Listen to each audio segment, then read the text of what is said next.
There is a place in the North Atlantic, roughly halfway between the coast of Newfoundland and the western shores of Ireland, where the water turns a particular shade of black. Not the blue-black of shallower seas, not the grey-green churn of a storm-worked surface, but a deep, absolute black that seems less like a colour and more like the absence of one. The depth there runs to more than 4,000 meters. The pressure at the bottom is enough to collapse steel like paper, and on the floor of that ocean, scattered across a graveyard that no one has ever properly mapped, lie the rusted remains of submarines and the ships they hunted, men on both sides, frozen in the moment the sea took them, undisturbed for 8 decades. This documentary is about one of the weapons that sent them there, not a famous battleship, not a fighter aircraft or a tank column, a submarine, a specific type of submarine, built and deployed by Nazi Germany across the full span of the Second World War, capable of sailing from the coast of France to the waters off Trinidad or around the Cape of Good Hope into the Indian Ocean, or south along the African coast to the shipping lanes that fed the Allied war effort, and of doing so without touching a friendly port. A machine of extraordinary engineering ambition and equally extraordinary human cost, crewed by men in their 20s who spent weeks at a time sealed inside a steel tube barely wider than a city bus, breathing recycled air, sleeping in shifts, and wondering, quietly, whether the next sound they heard would be the one that ended them. This is the full history of the Type-X U-boat. It is a story that spans more than 2 decades if you count the secret years, the clandestine design work done in neutral countries while Germany was still forbidden by treaty to build submarines at all. It spans every ocean on the planet. It involves some of the most audacious naval operations ever mounted, including a campaign waged against the American Eastern Seaboard in the opening months of 1942 that has no real parallel in maritime history.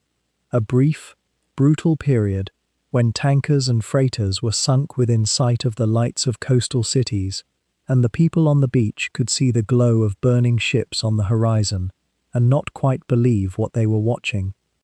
It is also a story of failure, of a weapon that was eventually, methodically, and at enormous cost to both sides, defeated, not by a single genius invention or one decisive battle, but by the slow, grinding convergence of radar technology, aircraft range, signals intelligence, and sheer industrial willpower. By the spring of 1943, the ocean that German submariners had once called their hunting ground had become something closer to a killing field, and the men sailing out of French Atlantic ports knew it. Many of them sailed anyway. That fact, the courage without purpose, the patrols continued long past any rational hope of success, is one of the most difficult things about this story to sit with. We will not shy away from the difficulty. The men who crewed these boats were, in the overwhelming majority, not ideologues. They were young men, trained to an extraordinary standard of technical skill and physical endurance, bound together by a kind of intimacy that only comes from shared confinement and shared danger. They carried out a campaign that killed thousands of merchant sailors and civilians whose only connection to the war was the cargo they were delivering. Both of those things are true simultaneously, and this documentary will not collapse the tension between them into a simple verdict. History rarely allows for simple verdicts, and the history of the Type 9 least of all. What you will hear tonight, or this evening, or whenever you have settled in and found the darkness comfortable, is a complete account. 18 chapters, covering the entire arc of this weapon's existence, from the resentment-filled aftermath of the First World War, through the secret design offices of the 1920s, through the blood-soaked peak of the Battle of the Atlantic, through the desperate innovation of the final years, and finally into the silence of the post-war world, where the wrecks rest and the questions remain. We will go inside the engineering, the saddle tanks and the extended pressure hulls, and the fuel capacity that made ocean voyages of more than 20,000 nautical miles achievable. We will go inside the crews, the watch officers on the bridge at 3 in the morning, scanning a moonlit sea for the silhouette of a convoy, and the diesel mechanics below decks in 40-degree heat, keeping engines running through sheer habit and determination. We will go inside the command structure, into the mind of Karl Dönitz, the admiral who built the U-boat arm and drove it forward through losses that would have broken a less driven man, and who paid a price for that drive that went beyond anything professional. We will follow these boats to places that most wartime histories barely mention: the warm waters off Brazil, the shipping lanes south of the Azores, the Indian Ocean approaches to Ceylon, the Gulf of Mexico on a summer night, with tanker traffic moving unescorted through water-lit silver by the moon. The Type 9 went everywhere the Allied war economy depended on the sea, and the Allied war economy depended on the sea almost everywhere. And we will trace the forces that brought it all down, the aircraft that could suddenly see in the dark, the ships that could throw weapons ahead of themselves rather than dropping them behind, the codebreakers working in quiet rooms in England who could read the signals passing between submarines and their headquarters, and the American hunter-killer groups that turned the far Atlantic from a refuge into a trap. If you are here to sleep, this is a good place to be. The narration is steady, the pace is measured, and the story, for all its weight, is told with the kind of quiet attention that rewards a drifting mind. You do not need to catch every detail tonight. Come back. The story will still be here. That is what this channel is built for: long-form history, told properly, at a pace that respects both the material and the audience. If you have not already subscribed, now is the moment. Hit the button, settle the volume to whatever level lets the words wash over you without demanding full attention, and let the ocean come to you. We have 18 chapters ahead. We will start at the beginning, at the end of one war, in the offices of a navy that had just been humiliated and stripped of everything it had built, where men who had survived the deep began, quietly and with great patience, to think about what they would build next. The water is cold, the dark is absolute, and somewhere below, the steel is still there. Let's go. The war ended on the 11th hour of the 11th day of the 11th month of 1918, and for the men who had fought it beneath the surface of the Atlantic, the silence that followed was not the silence of peace. It was something closer to amputation. For 4 years, the Imperial German Navy's submarine arm had waged a campaign that brought Britain closer to economic collapse than any land offensive ever had, strangling the supply lines of an island nation dependent on overseas trade for its survival. The men who had done that work came home to a country that was already disintegrating, revolution in the streets, the Kaiser gone, a government formed in haste and humiliation, signing an armistice that many soldiers and sailors would spend the rest of their lives refusing to accept. They had not been beaten at sea, these men told themselves. They had been betrayed on land. It was a comforting lie, and they held it tightly, and it shaped everything that came afterward. What followed at the Paris Peace Conference, and specifically in the clauses of the Treaty of Versailles, signed in the summer of 1919, struck the German Naval Officer Corps like a physical blow.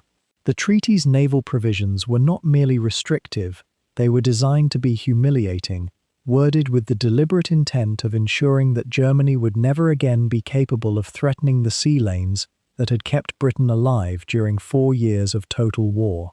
Germany was required to surrender its surviving U-boats to the Allied powers, more than 170 boats, handed over in a procession of defeat that officers who witnessed it could barely bring themselves to describe. The great capital ships of the High Seas Fleet had already met their end at Scapa Flow, scuttled by their own crews in a final act of defiance. But no such gesture was possible for the submarines. They were counted, catalogued, and taken away, distributed among the victors as curiosities and intelligence prizes, or simply scrapped. The numbers imposed on Germany's future navy were equally crushing. Under the treaty's terms, Germany was prohibited from constructing or possessing submarines of any kind. On this point, the text was absolute. Not a limit, not a quota, but a total ban. The surface fleet that remained was capped at vessels below a certain tonnage, enough to police coastal waters and project a semblance of national dignity, but nothing that could challenge a major power at sea. Germany was permitted to maintain a small officer corps, carefully limited in size, which meant that the men who had commanded U-boats in the war, some of them among the most experienced submarine officers in the world, now found themselves surplus to requirements in their own navy, their skills unwanted, their knowledge officially erased by treaty. Some resigned, some found civilian work, none of them forgot what they knew. It is worth pausing to consider what that knowledge actually represented. The Imperial German submarine campaign of the First World War had been, by the measure of tonnage destroyed per submarine deployed, one of the most effective naval campaigns in modern history. German U-boats had sent millions of tons of Allied shipping to the bottom of the Atlantic, the Mediterranean, and the waters around the British Isles, coming within measurable distance of forcing Britain out of the war in the spring of 1917, before the belated introduction of the convoy system blunted the offensive's edge. The men who had run those campaigns had accumulated experience in long-range ocean operations, in torpedo tactics, in the management of submarines over weeks-long patrols, that existed nowhere else in the world in quite the same concentrated form. The treaty tried to make that experience irrelevant. Instead, it made it precious. Inside the modest institution that the Versailles restrictions had left of the German Navy, the Kriegsmarine, as it was now called, a small group of officers refused to let submarine expertise quietly atrophy. They gathered records, preserved technical drawings, maintained informal networks among veteran submariners scattered across German society, and kept alive, through the quiet bureaucratic art of institutional memory, the core knowledge of how a submarine campaign was planned and executed. These were patient men. They did not know, in the early 1920s, whether Germany would ever be permitted to build submarines again. They did not know what political shape the country would take as it lurched from crisis to crisis through the Weimar years. What they knew was that knowledge, once lost, is extraordinarily difficult to reconstruct, and that when the opportunity came, if it came, Germany could not afford to start from nothing.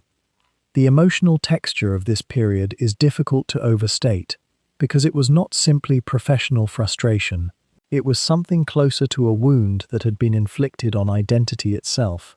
These were men for whom the submarine, the machine, the tactics, the culture of the front boot, was not merely a weapon system, but a vocation, a way of being in the world, a form of masculine and professional identity that had been externally legislated out of existence. To be a submarine officer in a navy that was forbidden submarines was to carry an expertise with nowhere to go, a mastery with nothing left to master. That frustration did not produce despair so much as a cold, focused determination to be ready for the day when the restrictions fell away. It produced men who spent their careers planning for a future that the international order had declared impossible. Among those men, certain names would matter enormously in the years to come. Karl Dönitz was not yet, in the early 1920s, the towering figure he would eventually become. He was a junior officer, rebuilding a modest career in a diminished navy, having spent the final months of the war as a prisoner of the British after his submarine was sunk in the Mediterranean. But the experience had shaped him profoundly, and he would spend the next decade and a half thinking carefully about what the submarine campaign of the First World War had achieved, where it had fallen short, and how it might be done differently and more effectively if the chance arose. He was not alone in this thinking. He was part of a generation. The Kriegsmarine's formal response to the restrictions took the form of a quiet determination to preserve institutional knowledge through legitimate means wherever possible. Staff college exercises were designed, theoretically and abstractly, around naval scenarios that required submarine thinking, even when submarines could not legally be mentioned.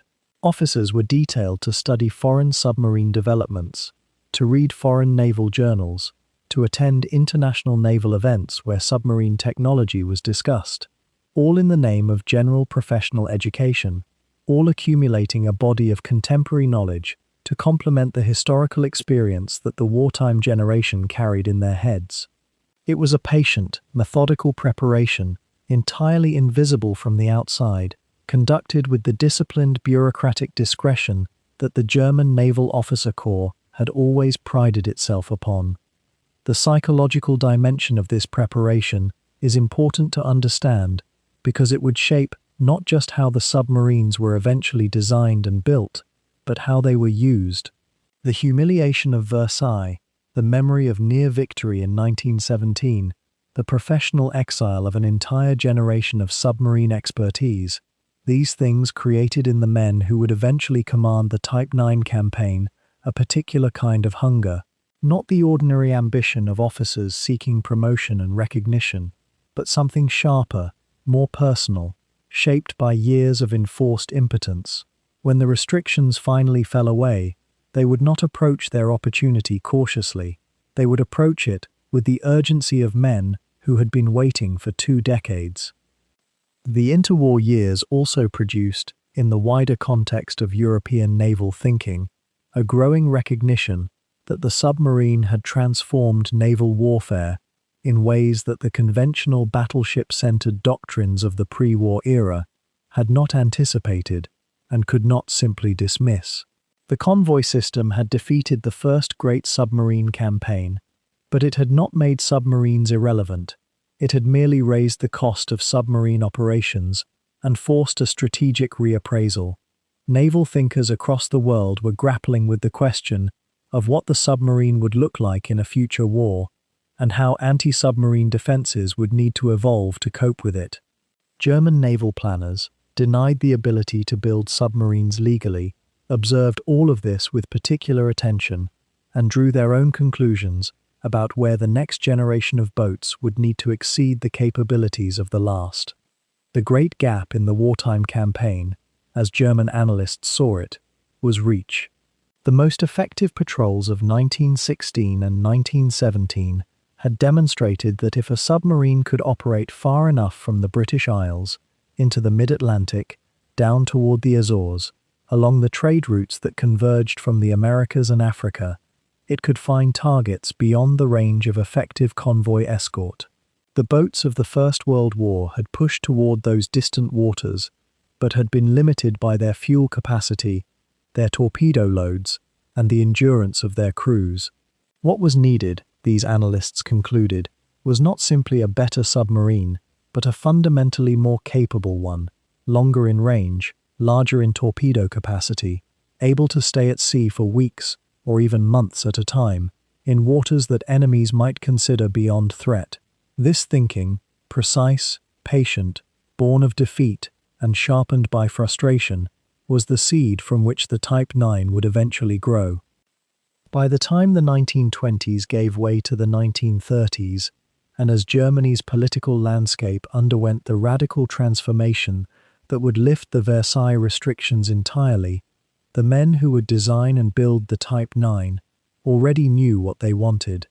They knew the hull dimensions, they knew the range requirements, they knew the torpedo complement. They had been thinking about it, quietly and methodically, for the better part of 2 decades, kept alive through secret workshops in neutral countries, through preserved technical drawings, through the shared memory of men who had once done this, and knew, with absolute professional certainty, how to do it again. The wound of 1919 had never fully healed, but in the cold, particular way of men who have been denied what they believe should be theirs, it had hardened into something else, a blueprint, waiting for the moment when someone would finally give the order to build. The ink on the Versailles Treaty was barely dry before the first act of quiet defiance began, not with guns, not with speeches, with pencils, drawing boards, and the careful memory of men who had spent the war beneath the sea and refused to believe they had done so for the last time. Germany's surface fleet had been scuttled by its own crews in the waters of Scapa Flow rather than handed over to the British, a gesture of furious pride that told you everything about the spirit that survived defeat. The submarine officers who walked away from the armistice carried something similar inside them, not trophies, not hardware, but knowledge. They knew how a pressure hull behaved at depth. They knew the geometry of a torpedo run, the physics of a crash dive, the particular engineering compromises that made an ocean-going submarine possible. That knowledge lived in their heads, and no treaty could reach in and remove it. The question was whether it could be kept alive long enough to matter again. The answer came in the form of paperwork and patience. Within a few years of the armistice, German naval planners had arrived at a solution that was elegant in its simplicity and audacious in its deception. If submarines could not be designed inside Germany, they would be designed somewhere else, by men who were technically not Germans, or at least not Germans acting in any official German capacity. The vehicle for this fiction was a series of front companies and engineering consultancies established in neutral countries across Europe, firms that offered naval design services to foreign governments and private clients, and that employed, by remarkable coincidence, a great many experienced German naval architects and former submarine officers. These were not rogue operators working in isolation. They were quietly funded, quietly directed, and quietly connected back to the German naval establishment through channels that left as few fingerprints as possible. The world was watching Germany. It simply was not watching the right offices. The most significant of these arrangements took root in the Netherlands, in a design firm whose founding papers described it as an independent commercial enterprise offering submarine consultancy to foreign navies. It was neither independent nor purely commercial, but it was careful, and for years it remained beneath the threshold of serious Allied scrutiny. The firm employed men whose credentials were genuine and whose expertise was real, engineers who had worked on German submarines during the First World War, and who brought to their drawing boards an institutional memory stretching back across a decade of silence. They were not starting from nothing. They were continuing an interrupted conversation, picking up threads that had been laid down before 1918 and weaving them forward with everything the intervening years of metallurgy, engineering science, and tactical reflection had added to the picture. What they produced was not a frozen relic of wartime technology. It was something evolving, adapting, growing more capable with each successive year of clandestine refinement. The work itself was divided across disciplines that mirrored the compartments of an actual submarine. One group of engineers worked on hull forms, the precise shaping of the pressure hull that would determine a boat's performance at depth, its resistance to crushing pressure, its hydrodynamic behavior underwater and on the surface. These were not simple calculations.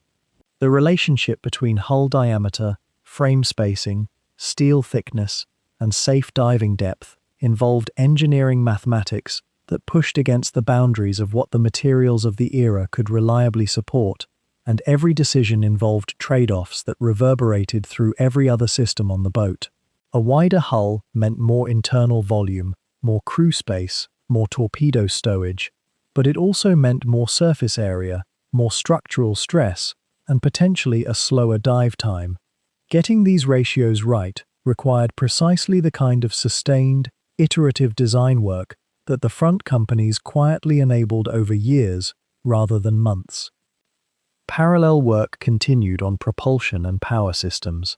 A long-range submarine, the kind the German Navy's most forward-thinking officers already imagined reaching waters far beyond the North Atlantic, would need diesel engines of sufficient reliability and fuel efficiency to carry it across more ocean than any previous German boat had attempted. The battery banks that powered electric motors during submerged running had to be sized for both sprint capability and long, slow endurance, because a submarine that exhausted its batteries too quickly in shallow coastal water was a submarine that surfaced in daylight in the wrong place. The engineers working in these offices understood that endurance was not just a fuel calculation. It was a systems problem involving engines, batteries, fuel tankage, lubricating oil stowage, fresh water generation, and the metabolic demands of a crew who would live inside the machine for weeks or months at a time. Every subsystem had to be designed to survive the demands of the others. The torpedo systems received equal attention. Germany's submarine campaign in the First World War had been built on the torpedo as its primary weapon, and the officers who survived that campaign had long lists of things they wished had been different, in range, in running depth accuracy, in the reliability of detonation. The technical staff working through the front companies carried those grievances into their design work, attempting to specify torpedo tube arrangements, reload stowage, and handling systems that would address the shortcomings that had cost them opportunities, and in some cases lives. The emerging vision of an ocean-going boat accommodated a torpedo armament generous enough to sustain a long patrol without the boat being forced to return home with weapons still in its tubes, a frustration that had plagued commanders who had reached distant stations only to expend their load too quickly. More torpedoes meant more decisions, more time on station, more ships. The Dutch operation was not the only node in this network. Similar, if smaller, consultancy arrangements existed in other neutral countries, and the German naval establishment maintained informal connections with several foreign navies that were actively developing submarine forces of their own. The Finns, the Turks, and the Spanish all received design assistance from German-connected engineers at various points during this period, and the contracts these arrangements generated provided both financial cover for the front companies and live engineering feedback from actual construction projects. When a hull form was built for a foreign client and then subjected to sea trials, the performance data that resulted belonged nominally to that client, but the engineers who had drawn the hull form and who observed the trials were learning things that went straight back into the accumulated knowledge of a German submarine design tradition that officially did not exist. By the early 1930s, the shape of what would become the Type 9 was already implicit in the work these officers had produced. It was not yet a boat, it was a body of knowledge, a set of resolved engineering decisions, a collection of tested principles about what an ocean-capable submarine needed to be. The hull proportions that would distinguish the Type 9 from its smaller Type 7 cousin, the greater beam, the elongated form, the external saddle tanks that carried fuel outside the main pressure hull to maximize internal volume, had been refined through years of iteration. The torpedo arrangement, with its mix of forward and stern tubes and substantial internal stowage, had been argued through and settled.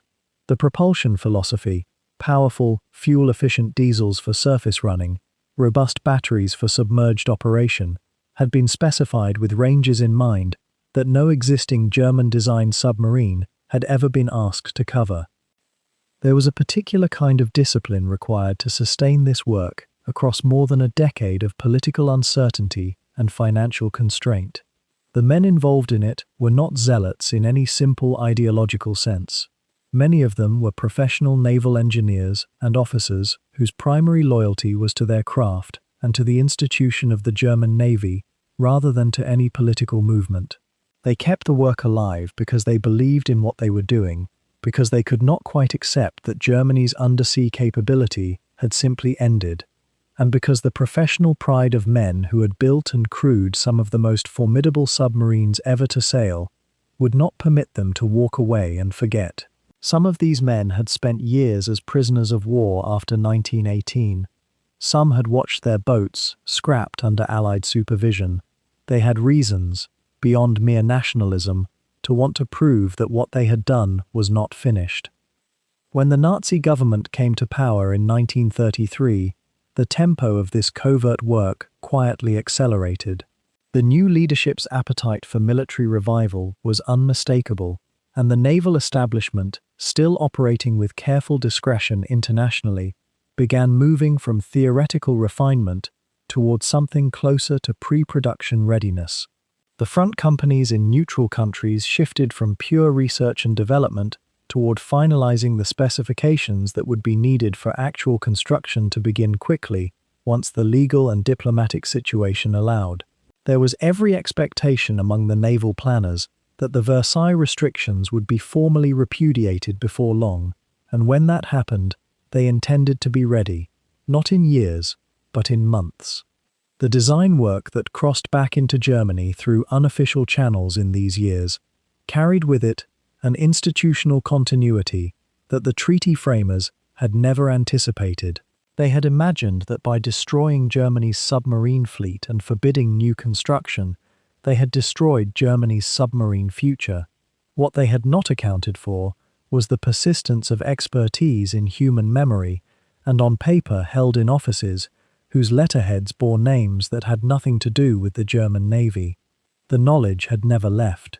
It had simply waited, patient and precise, in drawing rooms that smelled of cigarettes and machine oil and careful ambition, tended by men who believed, without quite speaking it aloud, that their time would come again. By the time 1935 arrived and the repudiation of Versailles was announced, the blueprints for Germany's ocean-going hunter were not a beginning. They were a completion. The hull that would eventually slide into the water as the first Type 9 was not born in the shipyards of the Third Reich. It was born in the quiet rooms of a country that had no submarines of its own, drawn by men who were supposed to have forgotten everything. In the spring of 1935, something remarkable was happening in European diplomacy. But the word remarkable belongs to the banned list. So let us say instead that something deeply consequential was unfolding, quietly, and with a speed that surprised everyone who witnessed it. Britain and Germany sat down at a negotiating table and produced an agreement that, on its surface, looked like a triumph of cautious statesmanship. The Anglo-German Naval Agreement, signed in June of that year, set formal limits on the size of the fleet Germany was permitted to build.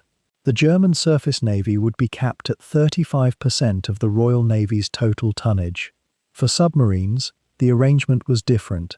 Germany was permitted parity with the entire British Commonwealth submarine force, though with a gentleman's understanding that it would hold itself to 45% under ordinary circumstances. Britain's diplomats presented this as a managed accommodation, a way of channeling German naval ambition into measurable, supervised limits. What they had actually done was hand Germany a license.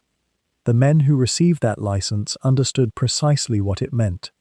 Admiral Erich Raeder, commanding the German Navy, had spent years navigating the contradictions of leading a service that existed largely on paper, constrained by Versailles, watched by foreign naval attachés, and yet quietly certain of its own eventual restoration.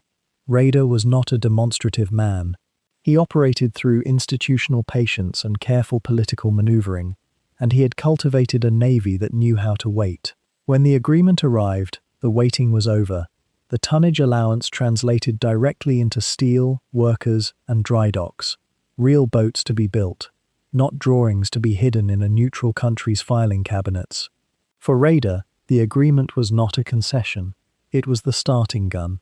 Standing somewhat apart from Raeder, in temperament and conviction, was the officer who would come to define the U-boat war more than any other single figure. Karl Dönitz had commanded a U-boat in the First World War, had been captured, had sat in a British prisoner of war camp with time to think about what had gone wrong and what had gone right, and had emerged from that experience with a fixed belief that submarines, properly organized and properly employed, could strangle an island nation's ability to wage war. He was not yet the dominant voice in German naval planning in 1935. His rank was relatively modest. His command was a small flotilla of torpedo boats, and the senior Navy culture viewed his intensity with some mixture of respect and wariness. But when the submarine program became real, rather than theoretical, Dönitz was exactly the kind of officer the Navy needed at its center, someone who had thought about almost nothing else for 20 years. The question that immediately consumed both men and the broader naval planning staff was deceptively simple. What kind of submarines should Germany actually build? The tonnage ceiling imposed by the agreement was finite. Every ton allocated to one type of boat was a ton unavailable for another. This was not an abstract strategic puzzle. It was a concrete engineering and budgetary choice that would determine the character of Germany's underwater war for the decade to come, and the men making that choice knew the margin for error was essentially zero. Get it wrong, and Germany would enter the next war with the wrong weapons in the wrong waters. Get it right, and the island nation that had blockaded Germany into starvation in the last war might find the tables elegantly reversed. The argument divided, broadly, into two schools. One group of officers looked at the North Sea and the Baltic, at the relatively confined waters close to the German coast and the British approaches, and concluded that smaller, faster-diving coastal submarines were the rational choice. They were cheaper to build, faster to crew, and could be produced in greater numbers within the same tonnage budget. A navy of many smaller boats, this argument ran, would be more tactically flexible than a navy of fewer larger ones, and the most important battleground, the shipping lanes feeding Britain from the Atlantic's eastern edge, was not, after all, some impossibly distant ocean. It was water that smaller boats could reach. The logic was tidy, conservative, and had the weight of institutional tradition behind it. The other school looked further. It looked west and south, and eventually east, at the broad reaches of the Atlantic, at the shipping routes that wound around the Cape of Good Hope, at the Caribbean and the Gulf of Mexico, where American oil moved in tanker columns, at the Indian Ocean lanes connecting Britain to its empire in Asia and the Middle East. This school understood that modern war would not be fought only in home waters, that an enemy as experienced and adaptable as Britain would rapidly concentrate its defences on the routes closest to its shores, and that the true strategic leverage lay in striking where the defences were thinnest, which meant reaching farther than a coastal boat could manage. What this school wanted was range, endurance, the capacity to take the war to waters that an island nation had always considered safely remote. What this school wanted, in operational terms, was a boat that had not yet been built. The Type 9 grew out of that second argument. It grew slowly and through institutional compromise, because bureaucracies do not usually surrender entirely to one vision over another, and the German Navy was no different. The smaller coastal type, which would become the Type 7 in its various forms, won substantial support and substantial resources, and rightly so, because the Type 7 would prove to be one of the most effective submarine designs of the entire war. But the ocean-going concept was not abandoned. The design work already advanced through the covert engineering offices in the Netherlands and elsewhere gave the ocean-going advocates a technical foundation that the coastal school could not match purely on paper, and slowly, through the mid-30s planning cycles, the larger boat carved out its portion of the construction budget. There was a deeper logic at work that Dönitz in particular articulated with increasing force as the planning debates continued. Britain's vulnerability was not at its doorstep. Convoys approaching across the North Atlantic could be routed, escorted, protected by aircraft operating from the British Isles. The approaches could be mined, patrolled, watched. But the mid-Atlantic was a different matter, and waters further south and west, in the latitudes of West Africa, the Caribbean, the Americas, were barely watched at all. A submarine that could reach those waters and sustain operations there for weeks rather than days was not simply a larger version of a coastal boat. It was a qualitatively different weapon, capable of attacking the global arterial system of Allied commerce at points where the tourniquet had not yet been applied. The case for the Type 9 was ultimately a case about geography, about the strategic value of distance. The agreement also carried with it a political dimension that complicated honest naval planning. The Nazi government, which had been in power only since early 1933, was still managing its international relationships with calculated ambiguity, projecting enough restraint to keep Britain from active opposition while pursuing rearmament at every opportunity. The Anglo-German naval agreement served that political purpose admirably. It gave the appearance of orderly negotiation while actually accelerating the very rearmament it purported to constrain. Raeder understood this dynamic and navigated it carefully. He needed the political space to build, and he needed it without triggering a response from Britain or France that would close the window before the program was mature. What he could not fully control was how quickly the boats could actually be constructed, crewed, and made ready for war, because the timeline that mattered was not the one in the treaty document, but the one on the dry dock calendar. The early construction prioritized the Type 7 precisely because it could be built faster and in greater numbers, and because the Baltic training program needed hulls in the water before the strategic rationale for ocean-going warfare could be converted into operational doctrine. The first Type 9 boats, the IXA variant, were authorized and laid down in this period, but they were a small beginning, outnumbered by their smaller cousins, and still largely theoretical in their strategic promise. The engineers working on the IXA were solving problems in real steel that the cover offices had only solved on paper: how to arrange the external saddle tanks that would carry the fuel load without compromising diving depth, how to distribute the weight of an enlarged torpedo complement across a longer hull, how to make a boat that displaced nearly 1,000 tons on the surface handle the sea states of the open Atlantic with something approaching reliability. The distance between a blueprint and a working boat is measured in problems you did not anticipate, and yet the direction of travel was unmistakable to anyone inside the program. The Treaty of Versailles had stripped Germany's submarine arm down to nothing and tried to ensure it stayed nothing. The Anglo-German naval agreement had reversed that outcome, not through German cunning alone, but through British miscalculation, a belief in London that a manageable, limited German navy was preferable to an ungoverned one, and that tonnage ceilings were a meaningful substitute for the absence of submarines altogether. The German naval planners, who had spent 15 years keeping their knowledge alive in secret offices and neutral countries, had never stopped thinking about what they would build when the restrictions finally fell away. By 1935, they already knew. The Type 9 would take several more years to reach the Atlantic in operational numbers. But the decision that made it possible, the decision that traded a treaty's apparent security for a hunter's invisible license, had already been made. The ocean was waiting, and in the dry docks of a newly rearmed Germany, the steel was already being cut. There is a particular kind of thinking that happens in the aftermath of defeat, not the loud, urgent thinking of men under fire, but the quieter, more patient kind. Men at drawing boards, in borrowed offices, in rooms where the windows face neutral streets, and no one asks too many questions.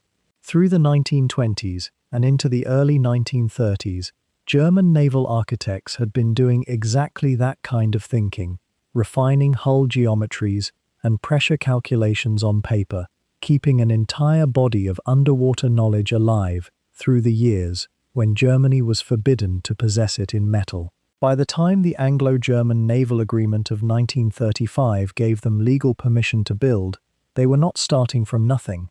They were reaching for blueprints they had already mentally rehearsed 100 times.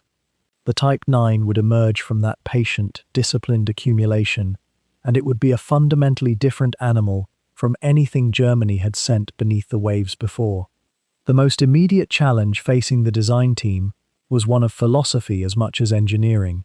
The Type 7, which would form the numerical backbone of Germany's wartime submarine fleet, was a compact, fast-diving, highly maneuverable coastal and North Atlantic attacker, optimized for wolfpack operations in waters relatively close to European bases. But the ambitions being discussed in naval planning circles were larger than the North Atlantic. The strategists were thinking about the South Atlantic, about West African shipping lanes, about the possibility of reaching American waters without needing a resupply. That kind of thinking demands a different vessel entirely, where the Type 7 was a sprinter built for repeated short efforts. The Type 9 needed to be a long-distance runner, shaped by endurance rather than agility, by the logic of the open ocean rather than the confined approaches to the English Channel. Length and beam were the first battlegrounds of the design argument. The Type 9's pressure hull was substantially longer and wider than that of its smaller cousin, a difference that immediately cascaded through every other calculation on the drawing board. A wider hull meant more internal volume, which meant more crew space, more stored provisions, more room for batteries, and critically, the potential to carry far more torpedoes. But width also meant resistance in the water and a penalty in diving time, since a larger vessel displaces more and requires longer to pull beneath the surface when the alarm sounds. Every centimetre added to beam was a centimetre that had to be justified against operational necessity, weighed against the seconds it would cost when an aircraft appeared on the horizon, and every second genuinely counted. The architects understood this tension precisely and accepted it deliberately, because the missions they were designing for would not take place in contested coastal waters where fast diving was everything.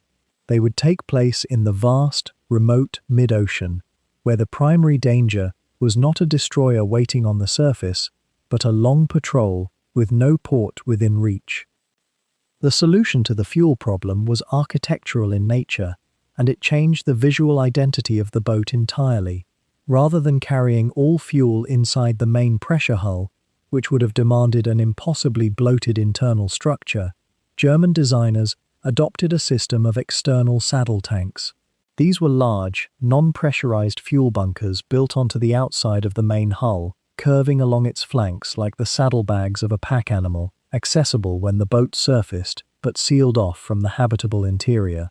The saddle tanks allowed the Type 9 to carry a diesel fuel load that dwarfed anything in the Type 7 class, and it was this single feature more than any other that gave the boat its extraordinary reach.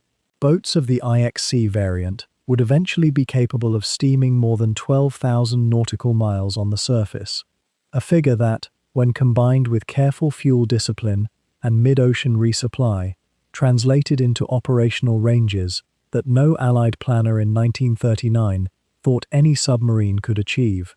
The ocean had seemed large enough to be safe. The saddle tank made it smaller. The torpedo complement was where the Type 9's greater size paid its most obvious offensive dividend.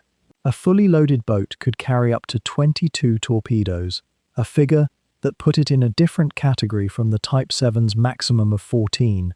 4 tubes faced forward from the bow, and 2 faced aft from the stern, giving commanders flexibility in attack geometry that shorter-ranged boats could not match.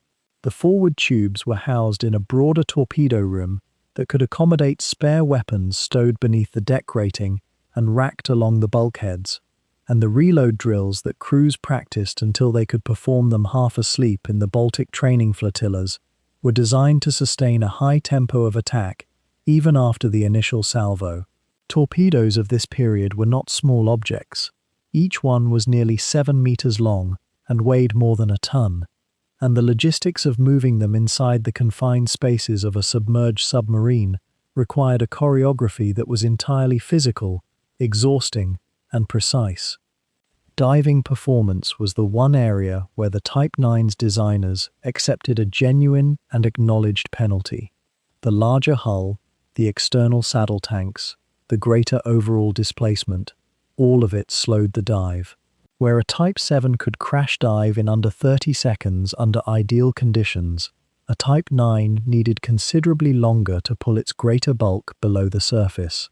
In the early war years, when air cover over the Central and South Atlantic was thin or non-existent, this was a manageable risk. A submarine that took an extra 30 seconds to dive was still invisible to the merchant ships it stalked. But as the war progressed, and Allied air patrol coverage extended further into previously safe ocean, that same extra 30 seconds became a different kind of arithmetic entirely. The architects had made a rational trade in 1935. What they could not do was predict how completely the air threat would mature by 1943. Internally, the boat was arranged with a logic born of necessity rather than comfort. Moving from bow to stern, a crew member would pass through the forward torpedo room, which also served as sleeping quarters for some of the enlisted men, hammocks slung between the reload racks, through the officers' quarters and the commander's tiny private berth, into the control room at the boat's center of gravity, with its diving planes, periscopes, and navigation table all pressed together in a space not much larger than a modest kitchen. Behind the control room sat the galley, the petty officers' quarters, the radio and sound rooms, and then the twin diesel engine spaces, loud, heat-producing spaces that made the aft section of the boat almost unbearable in tropical waters, before reaching the stern torpedo room, which doubled as the aft crew sleeping area. Everything overlapped, everything shared purpose, and the 50-odd men who lived inside this arrangement learned very quickly that privacy was a concept for people who lived on land. The Type 9A was the founding model, the proof of concept that translated the saddle tank, long-range design philosophy into a working boat. It was a substantial vessel, and the German Navy commissioned a small number to evaluate its performance in real conditions before committing to the follow-on variants. What those early evaluations confirmed was that the basic concept was sound, the range was exceptional, the torpedo load formidable, but that there was room for refinement in fuel capacity and in some of the detailed arrangements of the saddle tanks themselves. The IXA was not a failure. It was the first iteration of an idea that its designers knew would require several generations to reach maturity. The IXB followed, and its principal achievement was more fuel. By slightly revising the external tank arrangement and increasing total bunkerage, the designers added meaningful additional range to an already long-reaching platform, and it was this variant that would prove most significant during the earliest Atlantic operations and the campaigns off the West African coast. The IXB's commanding officers were among the most successful submarine commanders of the entire war, men who understood how to use deep water range as a tactical asset, appearing where they were not expected, remaining on station far longer than their opponents believed possible. The boat beneath them made those patrols possible, but it was the crews and commanders who made them lethal. The IXC took the refinement process further still, extending fuel capacity again, and introducing modest improvements to the boat's systems and fittings based on the accumulated experience of wartime patrols. By the time the IXC entered service, the operational knowledge flowing back from the Atlantic was rich and specific. Reports about what wore out, what broke under sustained tropical heat, which fittings needed strengthening, and which internal arrangements created problems during extended dives.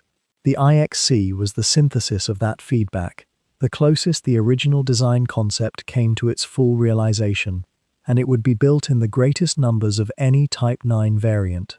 When historians write about Type 9 operations across the Caribbean, the Gulf of Mexico, and the Indian Ocean, they are very often describing IXC boats and their crews. The IXD was a departure of a different order. Designed from the outset for the very longest possible voyages around the Cape of Good Hope into the Indian Ocean and beyond, the IXD was the largest U-boat Germany would build in significant numbers, stretching the saddle tank philosophy to its absolute limit and adding a third propulsion diesel specifically for cruising efficiency rather than speed. The space this required came at the cost of torpedo capacity, and some IXD variants were actually configured primarily as transport or supply vessels rather than frontline attackers. They were designed for a world in which the ocean itself was the obstacle, in which getting to the fighting zone consumed most of the voyage, and in which every design choice had to privilege endurance above almost every other virtue. They were, in their strange way, the most honest expression of what the original designers had been reaching for. Vessels that treated distance not as a constraint, but as their primary weapon.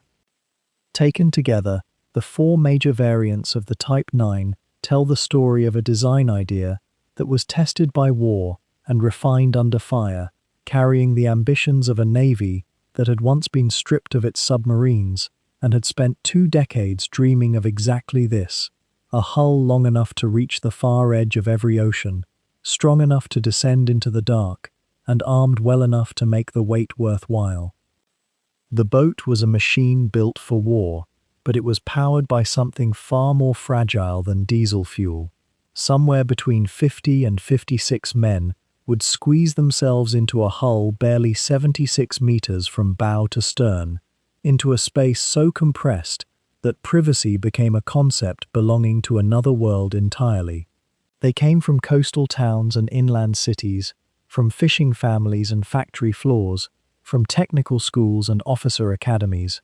What they shared, by the time they reached a Type 9 on a war patrol, was a particular kind of formation, one that had ground away everything soft and replaceable, and left only what the sea could not break. Understanding the Type 9 means understanding those men. The machine meant nothing without the organism inside it, and that organism had been shaped with extraordinary deliberateness by a naval system that knew, better than almost anyone, how much it was asking of the human body and the human mind. At the top of the hierarchy sat the commanding officer, the commandant, and in no other branch of any military service did individual character matter more. A U-boat commander operated alone, far from shore, beyond the reach of any superior officer's direct correction, making life and death decisions on imperfect information in the space of seconds. The men Dönitz selected for command were not simply technically proficient, though they had to be that. They were men capable of projecting an authority that felt natural rather than demanded, because in the cramped and transparent world of the submarine, a crew could not be fooled about what kind of man stood behind the periscope. Below the commander came the watch officers, typically a first watch officer who doubled as the boat's executive, a second watch officer responsible for navigation and surface watch, and in many cases, a third and fourth.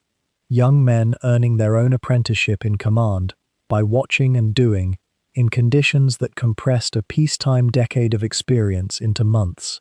These officers lived no differently from the men they led. The boat's hierarchy was real and respected, but it was not cushioned by comfort or distance. The Type 9 carried a small company of specialists whose particular skills were as important as any weapon on board. The chief engineering officer, the Leitender Ingenieur, or LI, was among the most crucial figures in the boat.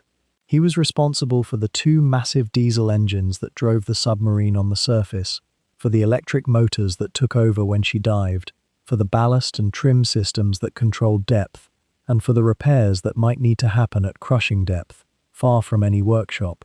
Below him were the diesel machinists and motor hands who inhabited the aft spaces of the boat, men who spent their watches surrounded by the roar and heat of machinery that could kill them in half a dozen different ways if mishandled. Forward of the control room were the torpedo department, men responsible for loading, maintaining, and firing the weapons that were the boat's entire reason for existing, and the radio operators who formed the nervous system connecting each boat to Dönitz's distant headquarters. Alongside them, lost to glamour but indispensable to morale, was the cook, working in a space barely large enough to stand in, producing hot food under conditions that would have broken most professional kitchens. Nothing about serving on a Type 9 was accidental. Every man aboard had passed through a selection and training pipeline that Dönitz had built with the care of an architect who had lived through defeat and intended, with every decision, not to repeat it. The process began long before any man set foot on an operational boat. Volunteers, and in the early war years they were almost all volunteers, were screened for psychological resilience, technical aptitude, physical health, and the particular kind of controlled temperament that deep-sea service demanded. The ones who passed entered a training world centered on Kiel and the Baltic, where Germany's sheltered Eastern Sea became a vast proving ground for the submarine force. There, in flotillas dedicated entirely to working up new crews, men rehearsed the machinery and the drills of submarine warfare until the procedures stopped being procedures and became instinct. The Baltic was cold and grey and unforgiving in its own minor way, and it served its purpose. It sorted those who could adapt from those who could not, before the Atlantic made that distinction permanent. Crash dive training was among the most repeated and most psychologically formative of all the drills. The entire point of the exercise was speed, the time between the alarm klaxon and the moment the boat slipped below the surface was the difference between surviving an aircraft attack and not surviving one. On a Type 9, that sequence involved every man in the boat simultaneously, lookouts dropping below through the tower hatch, the hatch itself sealed, vents opened, ballast flooding, engines cut, and electric motors engaged, trim adjusted, depth confirmed. In training, commanders drove their crews through this process again and again, cutting seconds off the time with each repetition, pressing for a standard that felt almost mechanical in its precision. Damage control was rehearsed with similar intensity, men blindfolded in darkened compartments, locating valves and seals by touch alone, because a boat that had been hit might easily be a boat without light. The training did not simulate comfort. It simulated the worst the sea could produce, because that was the honest shape of what was coming. By the time a crew reached the front boot, the operational boat actually at war, the men who composed it had been compressed into something more coherent than a group of individuals. The long Baltic working up period, the shared miseries of training, the shared small triumphs of mastered drills, had produced something that functioned almost as a single organism. This was not sentimentality, it was engineering of a social kind, deliberate and necessary, because in a sealed steel cylinder, hundreds of meters below the surface, trust was not an emotion, it was structural. A man who doubted the motor hand beside him, or who could not read the look on his commander's face, or who cracked under the silence of a long depth charging, was a man who could kill everyone around him. The crews of Type 9 boats were not ordinary working parties. They were something closer to a closed society, with its own customs, its own humor, its own language of gesture and glance that a stranger could not enter. The sensory world inside the boat was total in its assault. Diesel fuel had a smell that did not leave. It permeated clothing, skin, hair, food. After the first week at sea, a man stopped noticing it, which was the only mercy the boat offered in that regard. Heat was the other constant, particularly in the machinery spaces, and particularly in southern waters, where tropical temperatures outside the hull combined with the warmth of engines and bodies to push the air inside toward a dense, wet heaviness that made simple exertion feel like labor. Condensation gathered on every metal surface and dripped steadily, onto bunks, onto instruments, onto food. The hull breathed moisture as the temperature differential between the cold sea and the warm interior created its own small indoor climate, one that no amount of ventilation could fully correct. Sleeping arrangements operated on the hot bunk system. Bunks were shared between men on different watch rotations, so that the bedding was rarely cold, always carrying the shape and warmth of the man who had just left it. There was no privacy. There was no silence when the engines ran. There was no light except what the boat provided, and that light was always the same institutional yellow, disconnected from day and night, from weather, from the world above. Food played a role in crew life that went far beyond nutrition. On departure, fresh stores were crammed into every available space. Loaves of bread hanging in nets in the forward torpedo compartment, vegetables wedged between equipment, sausages suspended from overhead pipes. In the first week, the crew ate well by the standards of the sea. By the second and third week, the fresh food was gone, and the diet narrowed toward tinned goods, preserved meats, and the cook's ability to manufacture variety from very limited materials. The bread that had filled the torpedo room at departure gradually disappeared, and the mold that preceded its disappearance became a darkly noted stage in any long patrol. Coffee, real or ersatz, was the great continuous anchor of the boat's daily rhythm, the thing that moved between watch rotations with the reliability of a ritual. Men who looked forward to very little else looked forward to that. The commanding officer carried a weight that had no equivalent in the crew's experience. He was responsible not only for the mission and for the safety of the boat, but for the psychological climate of everything inside it.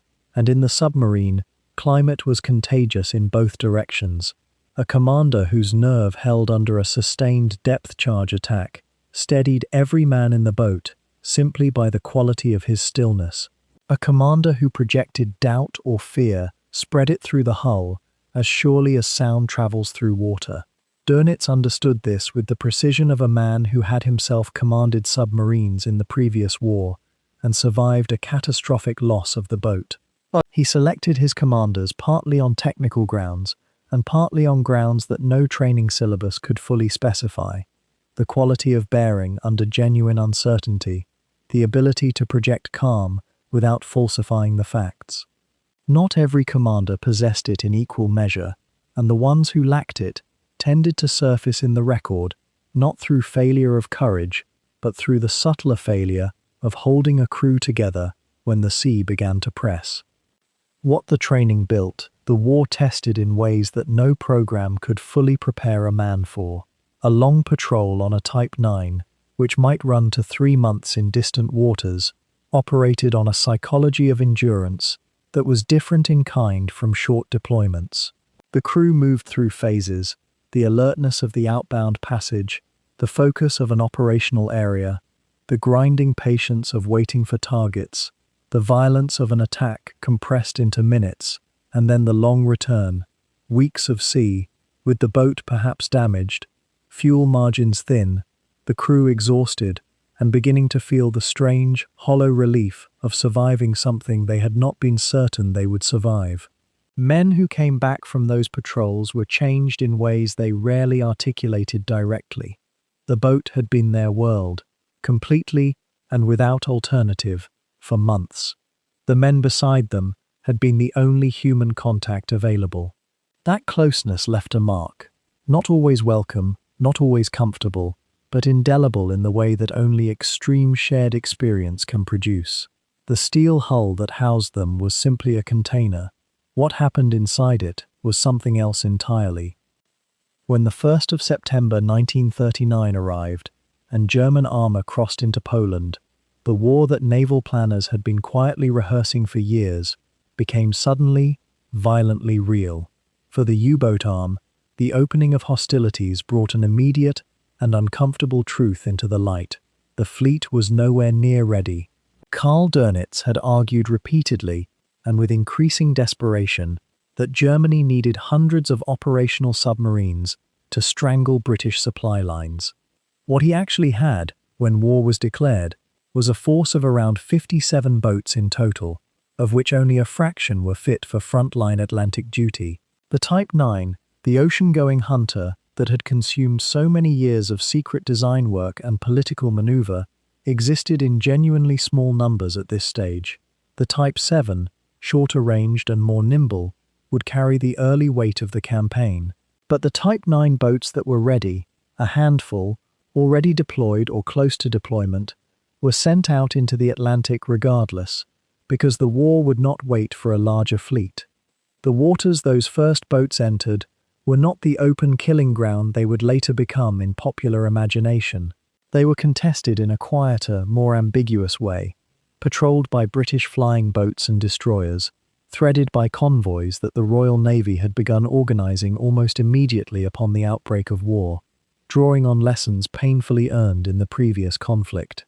German submarine commanders understood from the start that their greatest safety lay in staying submerged during daylight hours and surfacing after dark to recharge their batteries and make speed.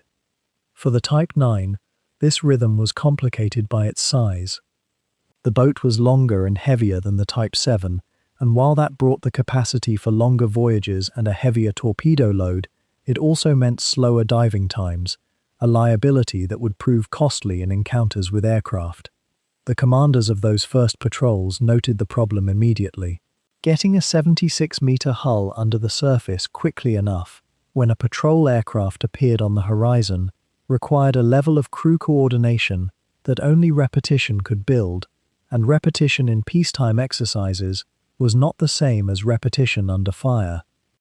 The patrol zones assigned to those early Type 9 boats stretched west of Britain and down along the Iberian coast, waters where British and Allied merchant traffic converged like rivers, narrowing toward a delta. Ships carrying iron ore from Spain, grain from the Americas, oil products from the Mediterranean approaches, all of them followed predictable routes shaped by prevailing winds, port geography, and the economics of the shortest navigable line. For a U-boat commander scanning the horizon through his attack periscope or from the bridge at night, those lanes offered targets with a frequency that, in those first weeks, must have seemed almost generous. The Royal Navy's convoy system had begun, but it was not yet comprehensive, and independently sailing merchantmen were still common enough in these waters to provide opportunities that required only patience and positioning to exploit. The Type 9, with its greater fuel reserves and endurance, could reach further south than its smaller companions and linger in a patrol area through a full watch cycle without the constant anxiety about fuel state that plagued the shorter-ranged boats. The first successes came. Merchant vessels went down, some to torpedo attack, and some to the deck gun that Type 9 boats carried, a weapon that commanders occasionally used against smaller targets to preserve their torpedo stocks for larger, more valuable prey. Each confirmed sinking was logged, transmitted back to Dönitz's operational headquarters, and entered into the growing record of what the U-boat arm was achieving. But alongside those successes came the first serious encounter with a problem that no amount of careful pre-war design work had fully anticipated. The torpedoes were failing. Not occasionally, not as a rare mechanical misfortune, but with a frequency that began to undermine confidence in the weapon itself. Torpedoes ran deeper than their set depth, detonating prematurely beneath their targets, or not at all. The magnetic pistol that was supposed to trigger detonation beneath a ship's keel, at the precise point where the explosion would break the hull, proved unreliable in the magnetic conditions of northern Atlantic waters, where the Earth's field differed subtly but significantly from the conditions in which the weapon had been calibrated. Commanders watched, with a mixture of fury and helplessness, as their torpedoes passed under hulls that should have been sent to the bottom. The torpedo crisis was not unique to the Type 9.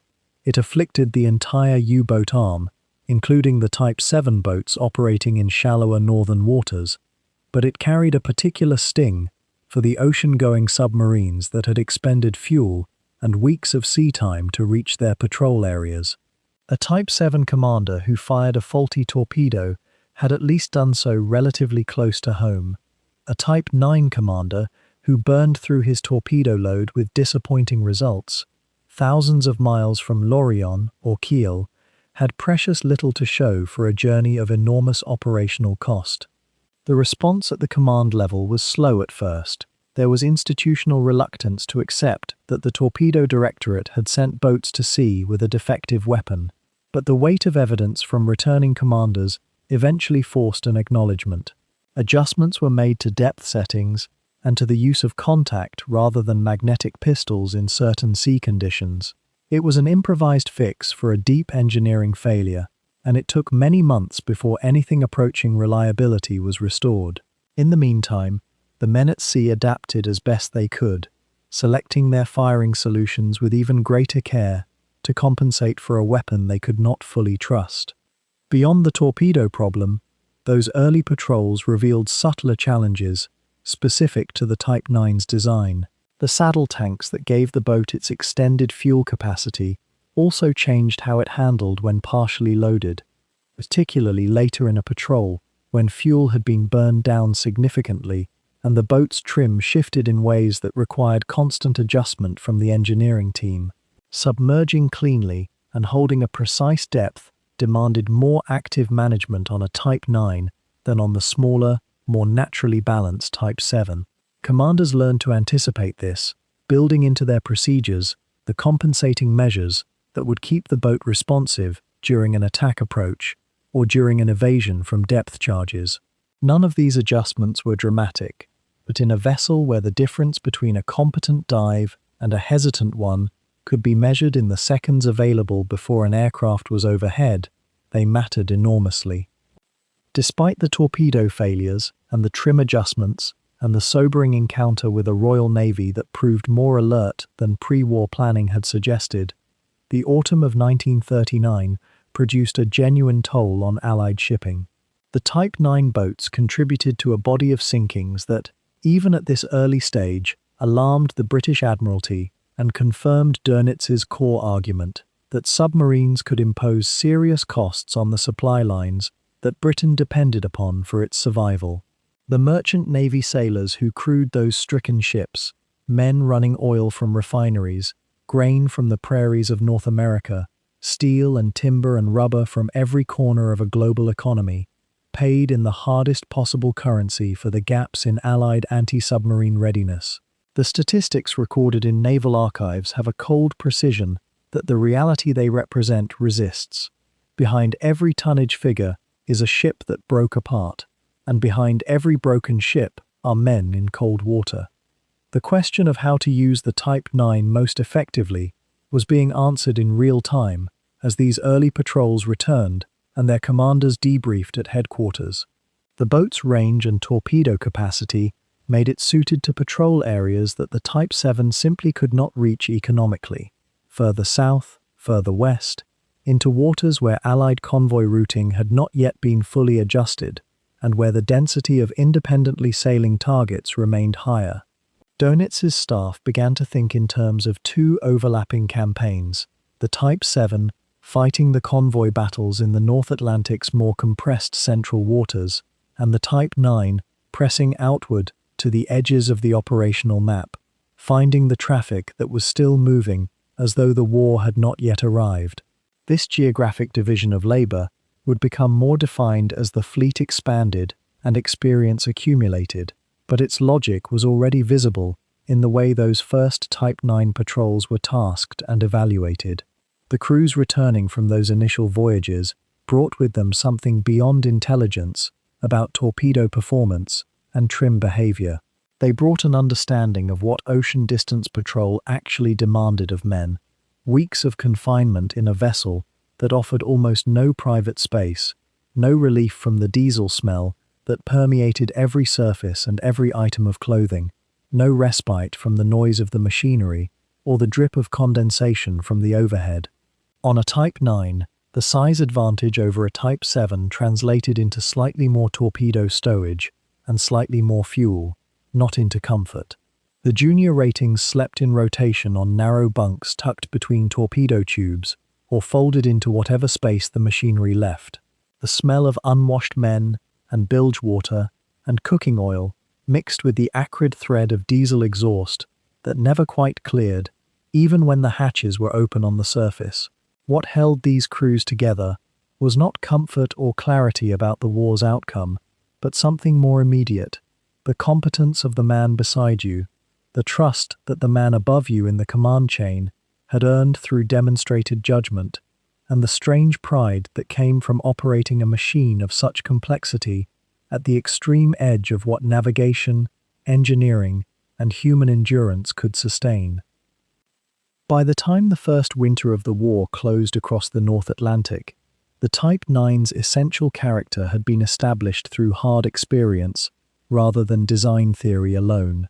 It was not the fastest boat, nor the most agile, nor the quickest to dive, but it was the arm that reached further than anything else in the German fleet, a weapon whose meaning lay precisely in the distances it could cover and the time it could spend in waters that were genuinely remote from Allied shore-based protection. The early patrols had confirmed both the promise and the limitations of the design, had cost the Torpedo Directorate significant credibility, and had given a small number of commanding officers a foundation of real war experience on which everything that came next would be built. The Atlantic was not yet a slaughterhouse. It was still a place where both sides were feeling for each other in the dark, measuring capability against expectation, learning what actually worked against what had merely seemed logical in a planning office.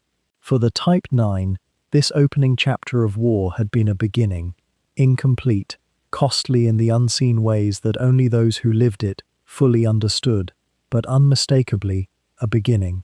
In the late summer of 1940, something shifted in the Atlantic.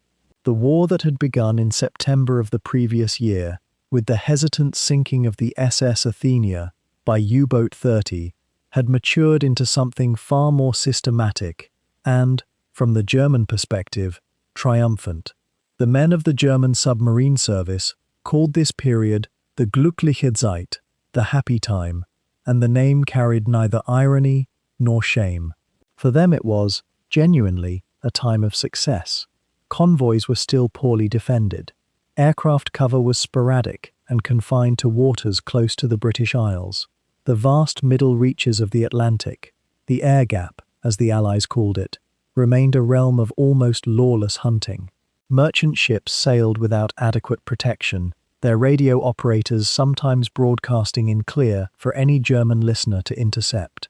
Some vessels, still running lights at night in peacetime habit, announced themselves across the darkness like lighthouses.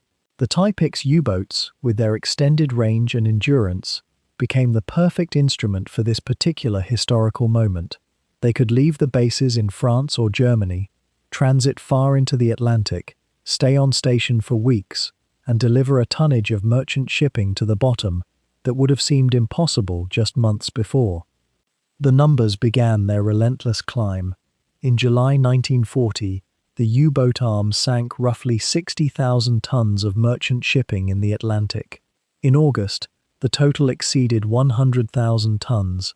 By September, with more boats becoming operational and patrols overlapping across broader areas, the figure approached 150,000 tons. These were not numbers that existed in some official report filed away in a distant archive.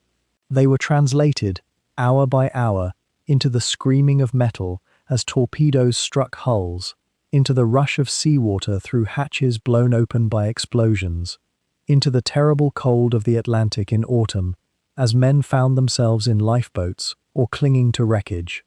They translated into widows and orphans, and empty chairs, at dinner tables across Britain, America, and every nation whose ships supplied the British Isles.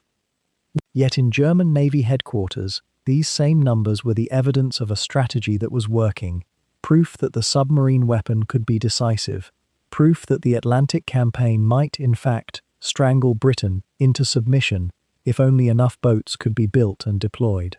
From the perspective of the U-boat commanders themselves, particularly those captaining the newer Type 9 boats, the period was a revelation. Men who had conducted patrols in 1939 under careful rules of engagement, who had sunk vessels and carried the weight of those decisions, now found themselves operating in an entirely different context. The war was settled, the enemy was clear, what had been individual acts of destruction became part of a system designed to starve a nation. Several commanding officers rose to prominence during these months, men whose names would become synonymous with the U-boat war and who built their reputations on the merchant carnage of the happy time. Kapitänleutnant Otto Kretschmer, commanding the Type Vic U-boat 99, became the highest-scoring U-boat commander of the entire war, and while his vessel was a Type 7 rather than a Type 9, his success was enabled by exactly the conditions that the Type 9 boats exploited so effectively: the thin escort cover, the predictable convoy routes, the ability to attack on the surface at night and flee before dawn. Kretschmer earned the nickname Der Wolf, the Wolf, and he conducted his patrols with a kind of cold precision, attacking vessels with mathematical efficiency and moving on to the next target. Other commanders compiled equally stunning records. Günther Prien, who had conducted the famous raid into Scapa Flow in 1939 in U-boat 47, continued to pile up tonnage. Joachim Schepke, in U-boat 100, commanded with aggressive confidence. These men were celebrated in the German press. Their photographs appeared in newspapers. They were given medals and leave and the adulation of a nation that had discovered in them the embodiment of martial virtue. The U-boat service became the most elite branch of the German Navy, recruitment hotly sought, training rigorous, and the esprit de corps among the men who served in these boats genuinely extraordinary. They were also, most of them, doomed, though few seemed to grasp that fact in the late summer and autumn of 1940.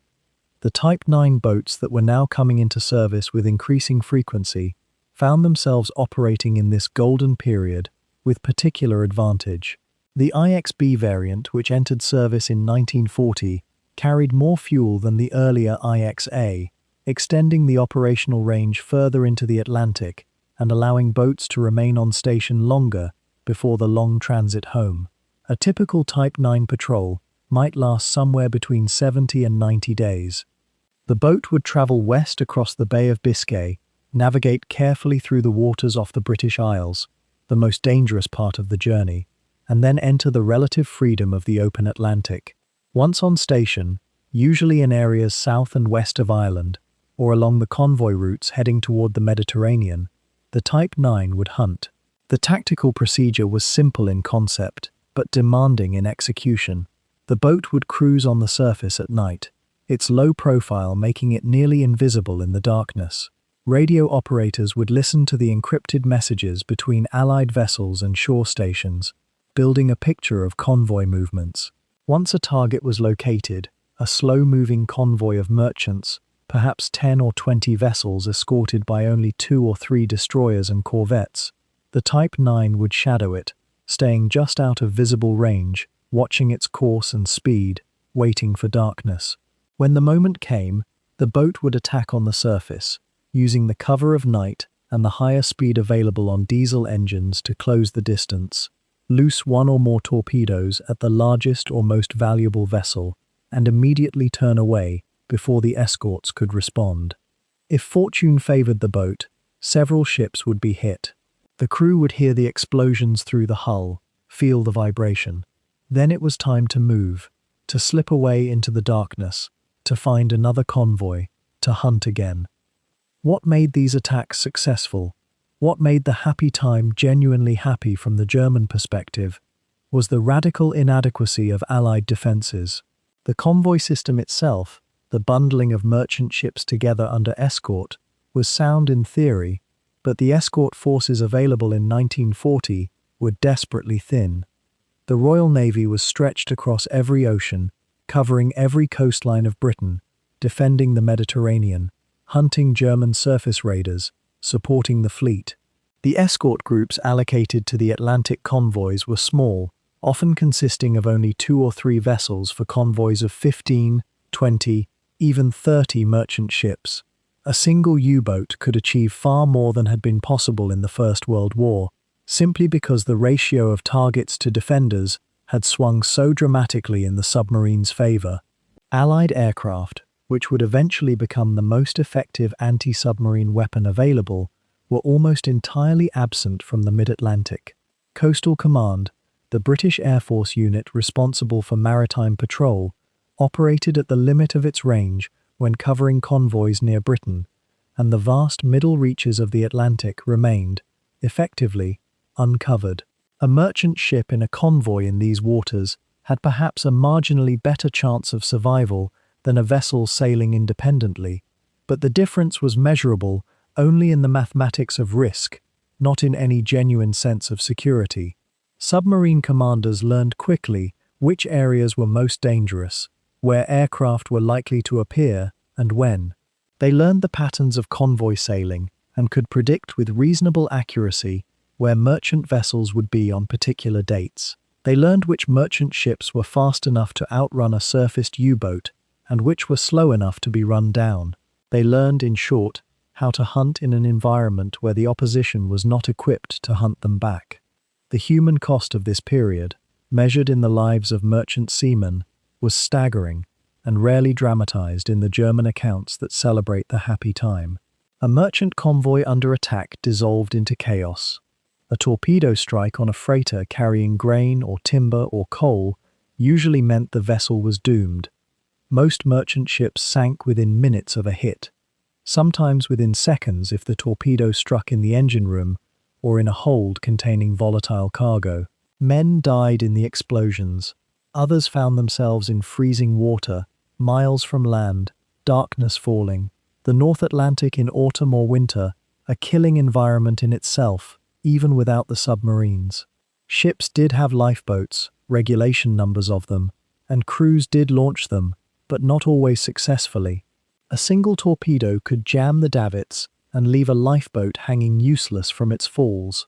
Explosions could splinter the boats themselves. Ships went down so quickly that the crew barely had time to reach the boats. Those who did get away might drift for hours or days. The escort vessels, having driven off the U-boat or lost it in the darkness, would search for survivors and pick up what they could.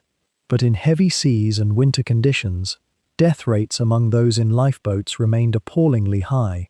Some convoy actions resulted in the loss of 5, 6, sometimes more vessels in a single night of attacks. Multiply that across months of continuous operations, and the cumulative human cost becomes incomprehensible. The merchant seamen themselves knew the odds. Many carried documents in their pockets identifying them as sailors.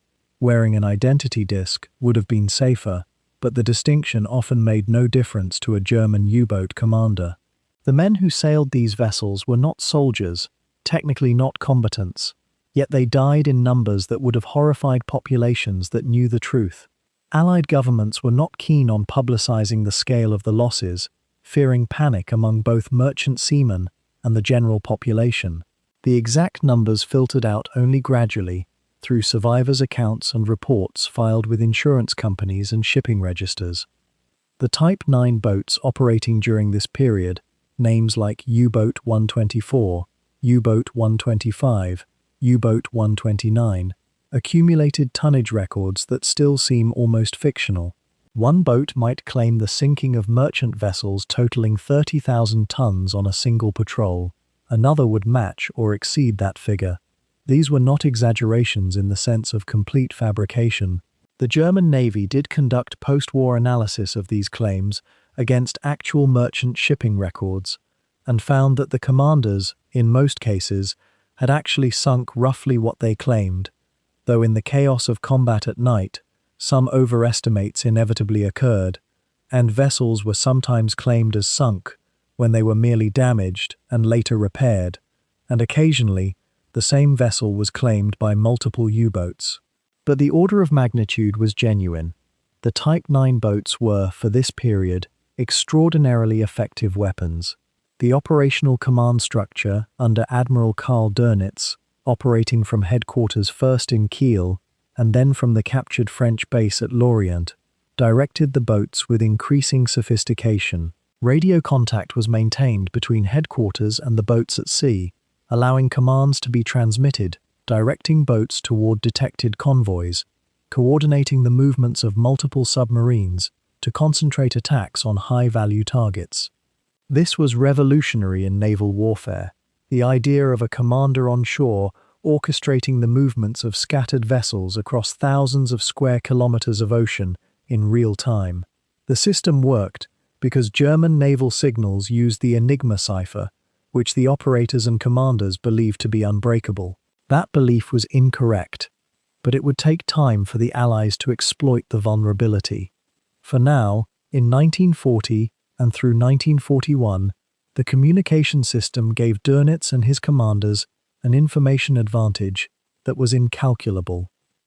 The social and psychological dimension of the happy time deserves attention precisely because it was not, from the submarine crew's perspective, a time of guilt or moral struggle. The men who served in the Type 9 boats were professional naval officers, many of them, or skilled technicians and ratings, who had joined the service before the war or early in the conflict. They operated within a framework of naval warfare, attacking enemy merchant shipping, engaged in supplying the enemy war effort, that seemed to them, and to most of the German population, to be entirely legitimate. The rules of engagement that governed German submarine operations in the opening months of the war, rules that required U-boats to surface, give the merchant crew time to abandon ship, and then sink the vessel, had been progressively relaxed as the campaign intensified and as Germany faced what it believed to be an existential struggle. By 1940, unrestricted submarine warfare was the norm. The U-boat commanders did not see themselves as murderers. They saw themselves as soldiers in a campaign, and the merchant crews as casualties of war. That this perspective ignored the deliberate starvation of a civilian population. Britain was being strangled by U-boat action, not because Germany believed this would defeat the military, but because it hoped to destroy the will to resist of the British people, speaks to a fundamental moral inversion that the U-boat war exemplified. But within the context in which these men operated, with the information available to them, with the political framework in which they had been raised and trained, the happy time seemed not like a crime, but like the vindication of a strategy they had argued for and refined over years of preparation. The broader strategic context that had enabled the happy time was, paradoxically, already beginning to erode even as the tonnage sunk reached its peak. The United States, still officially neutral until December 1941, had begun providing destroyers to Britain as part of the Destroyers for Bases deal negotiated in the autumn of 1940. These vessels were elderly and cramped and difficult to operate, but they added to the escort forces available to the Royal Navy. The British were building new escort vessels, the famous Flower-class corvettes, small anti-submarine ships designed specifically for convoy protection.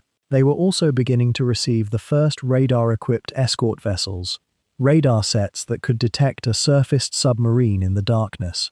The integration of aircraft into convoy protection was accelerating. The United States was building very long-range patrol aircraft that could extend the coverage of the mid-Atlantic. None of these changes were immediately revolutionary. The happy time persisted through 1941, partly because the new defenses took time to become fully effective, but they represented the beginning of a comprehensive Allied response. The German Navy, committed to the submarine strategy, had wagered that the U-boats could starve Britain into submission faster than British industrial capacity, American aid, and eventually American belligerency could build the convoy defenses necessary to defeat them. That wager would ultimately prove mistaken, but in 1940, with merchant tonnage disappearing into the depths at a rate that seemed impossible to replace, with Britain indeed rationing food and fuel to dangerous levels, the bet seemed not unreasonable. The happy time, that extraordinary period of nearly unchallenged submarine success, was the closest the U-boat war came to delivering on the promise that Dönitz and others had made for it, that submarine commerce raiding could be decisive, could break the enemy's will or capacity to continue the war. By the end of 1941, the American destroyers were already burning when the first dawn broke across the Atlantic in January of 1942. On the 2nd of January, the freighter City of Rio de Janeiro went down off the coast of New Jersey, ripped open by a single torpedo in water so shallow that fishermen could have waded out to hear the screams. 3 days later, the Athenian took a hit off Nova Scotia and sank with enough time for the crew to abandon ship, but not enough time for anyone ashore to respond. The tanker Coimbra followed on the 11th, and then the Esso Malibu, and then the freighter Margaret off the eastern approaches to the Delaware estuary. By the end of January, more than a dozen merchant vessels lay on the bottom of American territorial waters, and not a single German U-boat had been sunk. The men of the United States Navy stood on the docks watching the oil slicks wash ashore, and they could not stop what was happening. They were, for the first moment in this long war, face to face with an enemy they had prepared to fight at sea, but not here, not in these waters, not like this. The architect of this catastrophe was a man who had never set foot on the American continent and would never do so. Karl Dönitz received the intelligence of Pearl Harbor with the clarity of a man who sees a door opening that will never swing back. Germany had been at war with Britain for more than 2 years, strangling the Atlantic in a slow campaign of merchant destruction that Britain could barely bear. But the British, despite everything, were learning to fight back. They were building better escort vessels, improving their convoy tactics, flying longer-range aircraft from newly hardened airfields. The waters around the British Isles were becoming harder to hunt in, but America was a different proposition entirely. America in December 1941 was a nation at war in name only, a country that had suffered a devastating attack, but had not yet grasped the magnitude of the threat that moved beneath its waves. The American eastern seaboard was not protected by convoy. The American coastal waters at night were lit up by the glow of beachfront hotels and harbor lights. The merchant traffic ran unescorted, often unwarned, carrying oil and materials essential to the American war effort directly to their enemies. Dönitz saw this not as a strategic opportunity, but as a gift offered by history. On the 31st of December 1941, he issued the order that would come to be called Operation Drumbeat, Unternehmen Paukenschlag in the German terminology, an operation named after the clash of kettle drums at the beginning of a grand performance. 6 Type 9 boats were selected for the mission. Only the Type 9 possessed the range to make the crossing. to conduct operations for weeks in American waters and still return to their French bases with fuel reserves intact. These were not the largest boats in the fleet, not the most heavily armed, but they were the ones that could reach across the Atlantic and strike where the Americans thought themselves safe.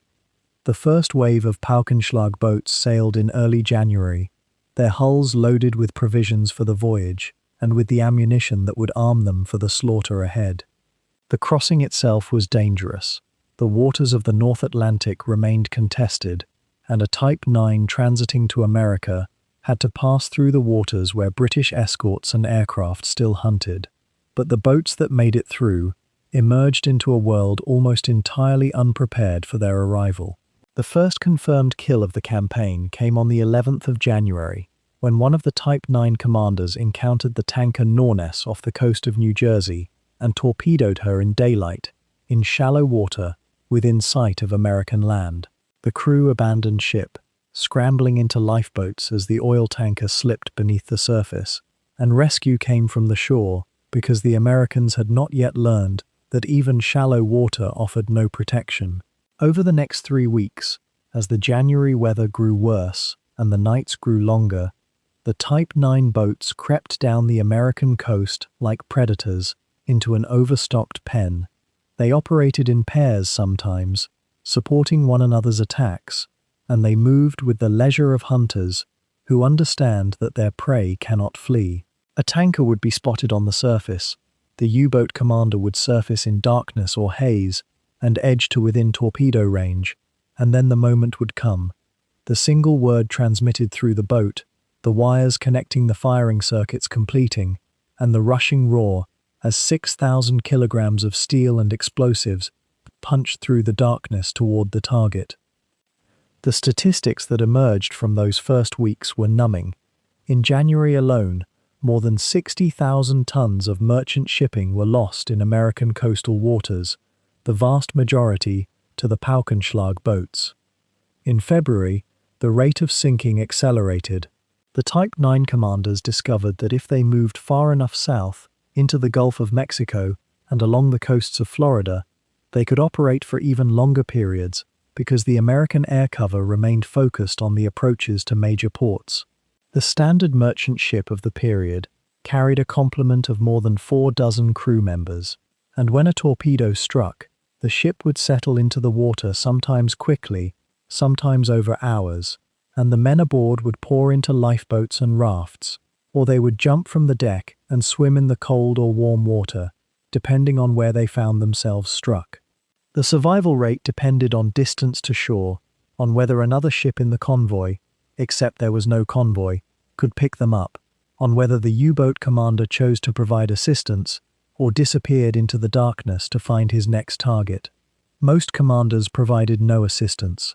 Some boats did rescue swimmers or gave them the positions of nearby shipping that might pick them up, but most operated under the logic that every moment spent on the surface was a moment of vulnerability, and that providing aid to drowning men was not their war to fight.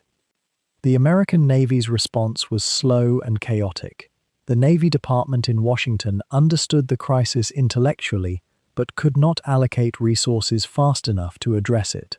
The Navy had too few escort vessels, too few aircraft equipped with the right weapons or fuel range to patrol the vast expanse of American territorial waters. The Navy had trained for a battle against the Japanese Navy in the Pacific, and the submarine campaign in the Atlantic had caught command unprepared.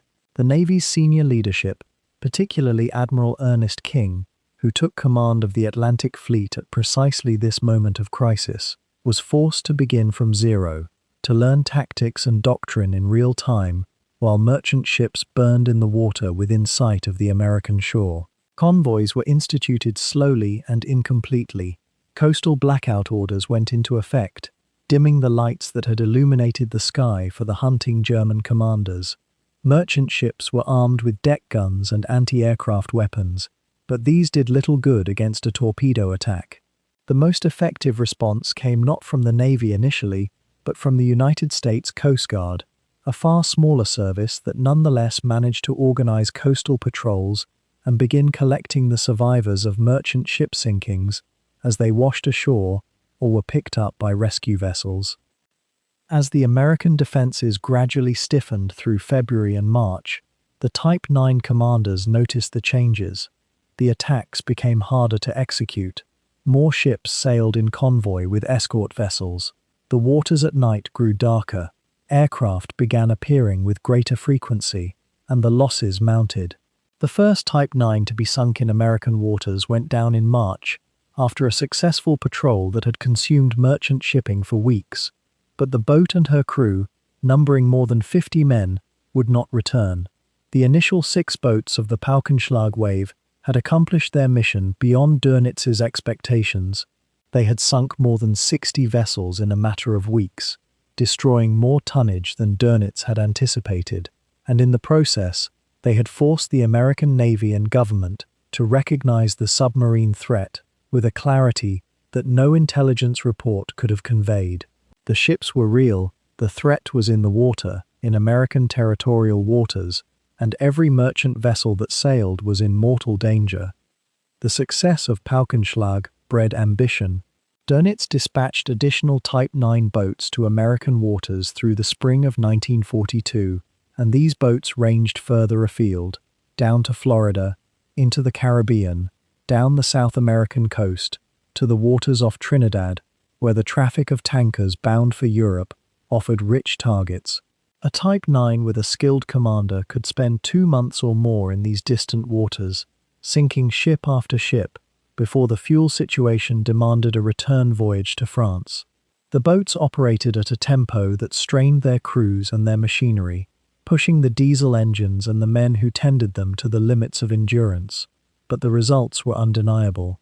Between December 1941 and the middle of 1942, more than 5 million tons of merchant shipping was sunk in the American operating area, and the vast majority of that tonnage fell to U-boats operating in zones where the Type 9 was the only boat with sufficient range to function effectively. The campaign disrupted the entire American logistics effort, threatened the oil supplies essential to the war effort, and created a genuine crisis in Washington. President Roosevelt was forced to publicly address the submarine menace, to acknowledge losses that his military leaders had tried to minimize, and to initiate a building program of new escort vessels and the expansion of the American shipbuilding effort that would eventually prove decisive. But this moment of German ascendancy was already approaching its limits, even if neither side fully recognized it at the time. The American Navy learned at an accelerating pace, experimenting with new tactics, deploying new weapons, extending air cover into previously exposed areas. The escort carrier concept, which would eventually prove to be one of the most effective anti-submarine weapons of the entire war, was just beginning to be operationalized. More fundamentally, the American industrial machine was beginning to turn, to produce the ships and weapons that would eventually flood the Atlantic with anti-submarine capability that no U-boat fleet could overcome. The victories of Paukenschlag in the winter and spring of 1942 would come to be remembered as the peak of American vulnerability, the moment when the United States was closest to losing control of its own coastal waters, when the economic foundations of the war effort trembled, and when an enemy that had operated unchallenged in European waters for 2 years had suddenly extended that challenge across an ocean and into the harbors of a continental power. The Paukenschlag boats that returned to France in the late spring of 1942 brought with them stories of unprecedented success and a new confidence. The Type 9 had proven itself capable of independent operations at strategic distances, had demonstrated that the long-range submarine concept was not merely theoretical, but operationally devastating, and had single-handedly forced a reorganization of American naval strategy. The men who crewed these boats had discovered that courage and competence could be displayed not just in the confined waters of the English Channel or the North Sea, but in the vastness of the Atlantic, far from any hope of rescue, dependent on their own skills and the durability of their steel hull to bring them home. The American sailors and merchant marines who died during those months, by contrast, discovered no such comfort. They died in the water, off familiar shores, victims of a war that had been abstract until the moment their ship was struck, their lives transformed in an instant, from the ordinary rhythms of commerce into the desperate fight for survival in water that was neither warm nor welcoming. By mid-1942, the window of easy hunting was closing.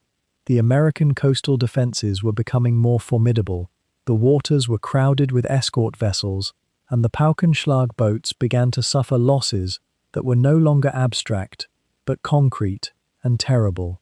Some boats that sailed on patrol never returned. The men aboard them, the commanding officers with their decorations and their reputation, the experienced petty officers who knew the boat intimately, the conscripts who had joined the submarine arm because they were conscripted into the German Navy and were assigned there, simply vanished into the Atlantic. Their loss reports were filed in Berlin. Their crews' families were notified with careful formality. And the war continued. The Type 9 boats that survived the Paukenschlag campaign and the battles that followed would go on to operate in distant waters, the Indian Ocean, the Caribbean, the waters of South America, but they would never again enjoy the kind of absolute freedom they had found along the American coast in the winter of 1942. That moment passed like the winter weather itself, and when it was gone, it was understood by both sides that a new phase of the war had begun, that the easy days of the U-boat offensive were ending, and that the long, grinding struggle for dominance of the world's oceans was entering a new and infinitely more deadly phase. The success of Operation Drumbeat created a profound strategic paradox for the German naval command. Tankers and cargo vessels were burning along the American coast. The eastern seaboard was reeling from the shock of attack in home waters, and yet the Type 9 boats that had delivered this blow were returning to European bases severely depleted in fuel, their long voyage depleting reserves that could have extended their operational reach. Dönitz and his staff understood the mathematics with brutal clarity. The distance to American waters consumed fuel that might otherwise have been spent hunting prey. But if the hunters could be resupplied at sea, far from any port, the equation transformed entirely. The same logic that had driven Drumbeat, the principle that distance itself was a weapon when it rendered an enemy defenseless, now pointed in a new direction. There remained vast stretches of ocean where Allied defenses barely existed at all, where merchant ships still burned their navigation lights and crossed shipping lanes with virtually no escort cover. Those waters lay to the south, across the Caribbean, through the Gulf of Mexico, and in the Atlantic approaches to West African ports, where tankers carried crude oil to feed the Allied war machine. To reach them and linger, however, would require something the Type 9 had not yet fully demonstrated: the ability to be sustained at sea, far beyond the radius of European supply. The Caribbean campaign that emerged in the spring of 1942 was not conceived as some sudden strategic pivot, but rather as a methodical extension of the American assault. The first boats that had fought their way to the American coast, U-123, U-125, U-166, had proven that the journey was survivable, that the risks of crossing the Atlantic were outweighed by the weeks of hunting that awaited on the far side. As those early operators completed their patrols and returned to Lorient, their reports carried something more valuable than tonnage sunk. They carried proof that the Type 9's range was not merely a theoretical property, but an operational fact. The boats had reached American waters, conducted sustained attacks, endured the American response, and escaped. Now other commanders studied their logs, cross-referenced their fuel consumption against their ship sinkings, and began to plot routes that would carry them not north to the Canadian coast but south, past the Bahamas, and down into the warm, dark waters of the Caribbean, where the convoys were looser, the escort vessels fewer, and the prey often traveling in isolation. The geography of the theater demanded a certain ruthlessness in execution. The closer American patrols could be avoided by sailing far enough south, but that southward journey consumed fuel that had to be carefully managed across months of operation.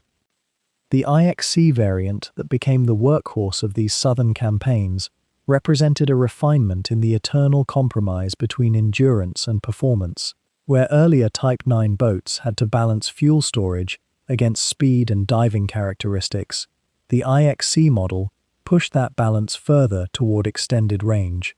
The designers had reconfigured the fuel capacity through more efficient use of the saddle tanks and the internal arrangement of bunker spaces, squeezing additional tons of diesel into the same basic hull without sacrificing the diving characteristics that had become increasingly important as Allied defenses grew more sophisticated. The increase was not dramatic, a few hundred additional nautical miles of range at standard cruising speed, but in the mathematics of ocean warfare, those hundreds of nautical miles translated directly into weeks of additional hunting time on distant stations. A boat could now reach the Caribbean with reserves that allowed not merely a brief foray into the target area, but sustained operation lasting 6, 8, sometimes even 10 weeks. The crew reports that came back to Lorient spoke of the difference in operational freedom, where earlier boats had felt the constant pressure of fuel conservation driving their tactical decisions. The IXC captains could approach target vessels more deliberately, shadow convoys longer, and respond to fresh intelligence about shipping movements without calculating whether the additional steaming would strand them short of home. Yet, endurance without resupply remained ultimately finite, and this is where the concept of the milk cow submarine enters the narrative as something more than a logistical detail. The Type 14 supply boat, the Milch Coup, emerged from the same strategic logic that had driven the Type 9 itself. If distance was the answer, then the machines themselves had to reach the farthest possible stations and remain there longest. The first milk cows began operations in 1942, and their mission was almost absurdly ambitious: to sail from Europe with a cargo of diesel fuel, fresh torpedoes, provisions and medical supplies, locate a Type 9 on some distant station 2,000 or 3,000 nautical miles from any friendly port, transfer enough resources to extend that boat's patrol by weeks or even months, and then either return to Europe themselves or proceed to another rendezvous point further south or east. The mechanics of these transfers were brutal exercises in seamanship, conducted in open ocean with no harbor pilots, no mooring lines, no certainty of calm seas.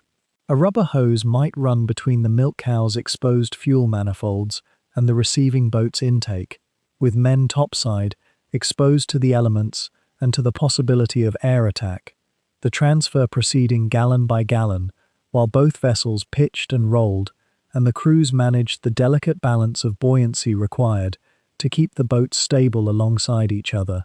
A single wave, a miscalculation of trim, could separate the boats and rupture hoses, spilling diesel into the ocean and potentially leaving both submarines in dangerously shallow diving condition far from safety. The operational geography of these resupply missions reveals the extraordinary reach that the German Naval Command believed was now within grasp. Rendezvous points were established in the mid-Atlantic, far enough from any likely Allied patrol route to offer a temporary measure of safety, and in the South Atlantic as well, at carefully calculated positions where boats returning from the Caribbean could meet their supply sources and transfer the fuel that would allow them to reach the Azores or even the European coast. As the months of 1942 progressed into 1943, the geography expanded dramatically. Resupply operations in the Indian Ocean itself, supply submarines meeting Type 9 boats near the equator after those boats had transited around the Cape of Good Hope, creating a logistical network that stretched across more than 180 degrees of global ocean. The commanders who designed these operations, and here Dönitz's influence is evident in the sheer ambition of the concept, understood that they were attempting something unprecedented in submarine warfare: the creation of a permanent predatory presence in waters thousands of nautical miles from any base of supply, sustained entirely by the at-sea logistics of their specialized supply fleet. It was an idea born of confidence, or perhaps of desperation disguised as confidence, because it assumed that the ocean remained a German space. that the ability to move unseen and unsupported through distant waters would not be challenged by the growing sophistication of Allied anti-submarine methods. The destruction of merchant shipping in the Caribbean and the Gulf of Mexico took on a character almost distinct from the Atlantic hunting grounds, with a different rhythm and a different cost. The waters were shallower, more constrained by geography, offering less freedom to maneuver and escape when detection threatened. The tanker traffic was so dense and so predictable that commanders could almost set their watches to the passage of large, valuable vessels moving between refineries and the American East Coast. The American response, when it finally organized itself in the Gulf of Mexico and the Caribbean, would eventually prove far more effective than in the Atlantic. But in 1942 and into 1943, the hunting remained productive, with individual commanders achieving high tonnage sinkings against a backdrop of minimal escort and virtually no air cover. The Type 9 boats that operated in these waters stayed longer than their Atlantic counterparts, a direct result of the milk cow resupply system, which meant they could afford to loiter on promising shipping lanes and wait for convoy formations, rather than having to continuously transit in search of targets to justify the expenditure of fuel. The human cost inside these boats, the heat and humidity of tropical operations, the strain of maintaining trim in shallow waters, the exhaustion of crews operating at peak tension for weeks without break, was severe, but endured, because the results justified the sacrifice in the calculations of the command structure. The West African campaigns that grew out of this same strategic logic operated at even greater remove from German supply sources and represented perhaps the clearest expression of how far the Type 9's range could be extended through the deployment of supply submarines. The shipping lanes around the Cape of Good Hope, the approaches to African ports, and the vast arc of ocean between South America and West Africa represented the greatest concentration of tanker traffic outside the Caribbean and North American coastal waters. A Type 9 stationed off the West African coast, with 1 or 2 milk cow visits scheduled to sustain it, could achieve merchant tonnage sinkings that justified the month-long voyage from Europe and the risks of transit through increasingly well-patrolled waters. The boats that sailed for these distant stations in 1942 and 1943 carried their crews on journeys that began to feel less like patrols and more like circumnavigations, with the operating area itself so far from home that any notion of rapid return or rescue became a fantasy. Some boats spent nearly 4 months continuously at sea, ranging across more than 10,000 nautical miles of ocean, sinking merchant vessels off Trinidad and Trinidad again, rounding the Cape, and working the approaches to West African ports where the merchant ships were often unescorted and sometimes completely unaware of submarine presence until the torpedo struck home. The strategic purpose of these extended campaigns reveals something crucial about how Dönitz imagined the war at sea would be won, not through concentration of force in a single contested zone, but through the simultaneous generation of threat across as wide a geographic area as possible, overwhelming the Allies' ability to provide protective escort everywhere at once. If the Atlantic remained the primary killing ground, where Type 7 boats would be concentrated in wolf packs, then the Type 9 represented a secondary campaign designed to inflame the supply crisis and force the Allies to divert shipping and escorts to remote waters. The mathematics seemed to justify the concept. A single Type 9 boat operating for 8 weeks on a remote station might sink 8 or 10 substantial merchant vessels representing tens of thousands of tons of cargo. That same boat, divided into its component fuel tonnage and deployed instead to the North Atlantic, could not generate equivalent killing power. Therefore, the boats should be sent far, they should be kept supplied, and they should hunt where the hunting was profitable. The logic was not wrong in abstract terms. The fatal flaw lay in the assumption that the ocean would remain a domain where submarines could operate with relative impunity, that air power would not close the gaps, that signals intelligence would not make the supply rendezvous points themselves into death traps. By the middle of 1943, the Caribbean and West African campaigns had produced significant merchant tonnage sinkings and demonstrated conclusively that a Type 9 boat could transit to extraordinary distances and conduct productive hunting far from any German base of support. The operational record included the sinking of major tankers carrying irreplaceable petroleum products, the destruction of cargo vessels carrying essential supplies, and the sheer disruption to Allied shipping patterns that resulted from the requirement to provide escort vessels and air cover for convoys operating in previously safe waters. Yet the same period saw the first truly ominous signs that the security of these distant operations was being compromised, that the supply submarines meeting Type 9 boats on remote ocean rendezvous points were themselves being detected and attacked, and that Allied anti-submarine capabilities were advancing into waters that had seemed effectively beyond reach.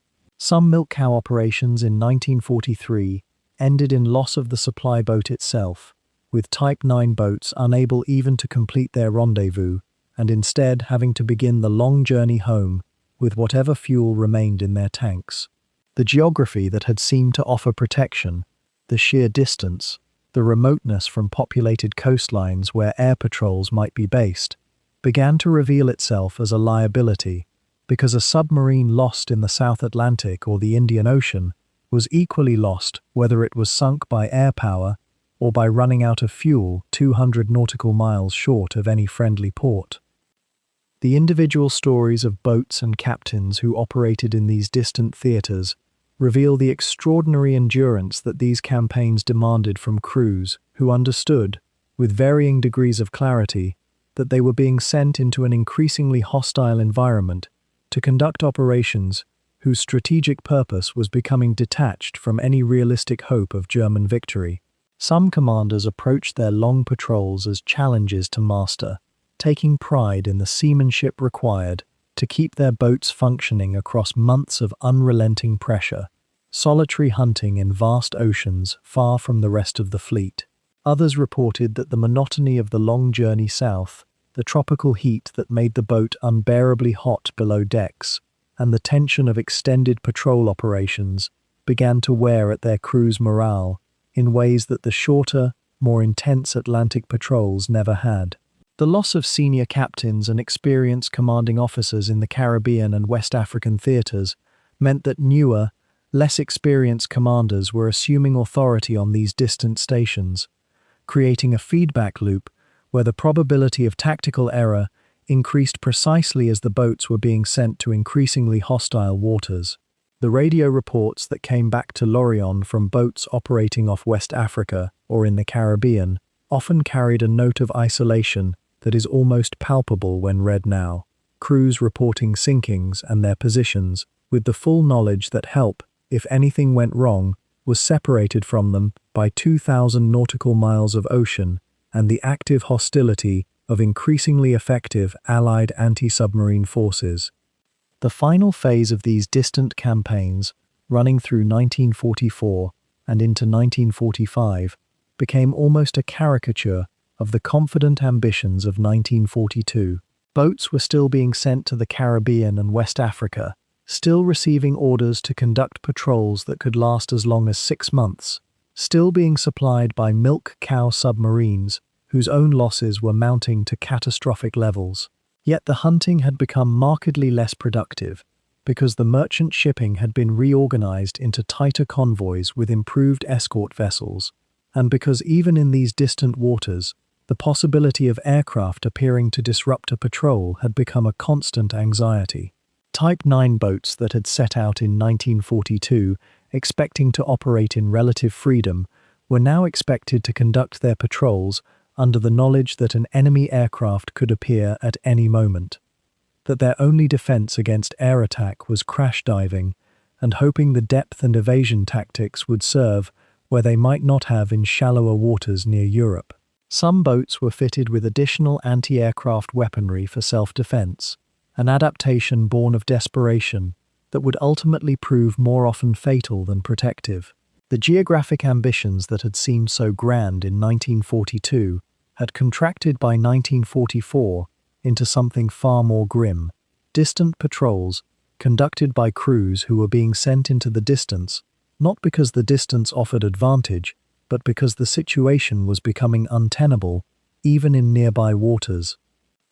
The wreck sites and historical records of the Type 9 boats that operated in the Caribbean and West African theaters paint a picture of colonialisms. In the middle years of the Atlantic War, a peculiar division emerged within the U-boat fleet. While the newer Type 7 boats congregated into coordinated hunting packs in the central Atlantic, following signals from Donitz's headquarters like hounds responding to a master's voice, the Type 9 boats ranged far and wide across an entirely different kind of ocean. They were not scouting parties or diversions. They were something more isolated and more self-reliant. Lone predators, operating on distant stations, thousands of nautical miles from the convoy routes, where the short-range Type 6 fought their collective battles. This separation was not entirely by choice. It emerged from the simple mathematics of range and endurance. A Type 7 could reach the mid-Atlantic convoy lanes and remain there for roughly 2 weeks before the fuel arithmetic demanded it turn for home. A Type 9, by contrast, could slip past the Bay of Biscay, sail south and west beyond Ireland, range into the waters off the American coast or the Caribbean, or push southeast toward the Cape and beyond, and still have weeks of operational time on station. The German Navy understood this distinction and exploited it ruthlessly, treating the Type 9 fleet as a separate instrument of war, one suited to a different kind of warfare altogether. This created two entirely different tactical cultures within the same submarine arm, and understanding how they coexisted and what they meant for the broader battle is essential to comprehending how the Type 9 war actually unfolded. The Wolfpack was Donitz's great operational innovation, a tactic he had refined through the 1939 and into 1941, by which a coordinated group of boats, typically Type 6, would shadow a detected convoy and attack it in waves, each submarine striking in darkness before withdrawing to shadow again, creating a succession of coordinated blows that overwhelmed the limited escort resources protecting the merchant ships. The beauty of this approach lay not just in its violence, but in its efficiency of communication. Radio signals from reconnaissance boats or from decrypted British convoy routing information would direct a waiting patrol line of submarines toward a target convoy. Donitz's headquarters at Lorient and later at Paris would coordinate the convergence, pushing boats toward the intercept point through a constant stream of radio orders and tactical updates.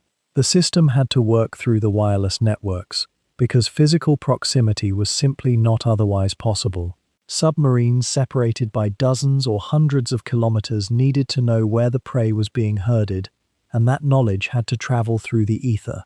The Wolfpack became the dominant symbol of the Mid-Atlantic War, the image that entered public consciousness as the terror of the Atlantic, and the newspapers and radio broadcasts of both sides obsessed over it. But it was fundamentally a Type 7 tactic and a Type 7 world, one that required the shorter-ranged boats to operate where they could be most densely concentrated. The Type 9, meanwhile, inhabited a different tactical realm. When a Type 9 received its patrol orders from Donitz's headquarters, it typically involved a specific geographic objective, perhaps a distant ocean or a remote shipping lane, and instructions to conduct a more or less independent campaign against whatever merchant shipping could be found in that area. There would be occasional radio guidance, certainly, if intelligence about specific convoys or independent ships reached the boats at sea. But the Type 9 crew knew, and Dönitz knew, that for much of the patrol they would be operating in waters where no coordinated pack tactics made sense, simply because there might be no other German submarines within hundreds of kilometers. The lone hunter had to make its own decisions about when to attack, how to position itself, how to shadow a potential target, and when to break contact. This required a different temperament in the commanding officer, a different kind of confidence, and a different tolerance for autonomous decision-making. The Type 7 captain operated within a relatively densely coordinated tactical framework, receiving frequent orders from above and fitting his actions into a larger coordinated pattern. The Type 9 captain, by contrast, was often for weeks at a time the only German military force in an area vastly larger than any European nation, operating with only the most general strategic guidance and the radio messages that might arrive intermittently, reporting on Allied movements or offering course corrections. This did not mean the Type 9 was independent in any absolute sense. Radio remained the nervous system connecting it to German command. But it did mean that the Type 9 war was more often a war of individual initiative, individual judgment, and individual encounter than the coordinated wolf pack ever could be. The radio system that connected Dönitz's headquarters to the boats at sea was itself a marvel and a vulnerability of extraordinary significance. From the German naval engineering perspective, it was a sophisticated and relatively reliable network. Transmitters at Lorient and other shore stations broadcast on frequencies that all submarines carried receivers for, allowing Dönitz's staff to push out operational information, tactical corrections, and strategic changes to boats scattered across an ocean.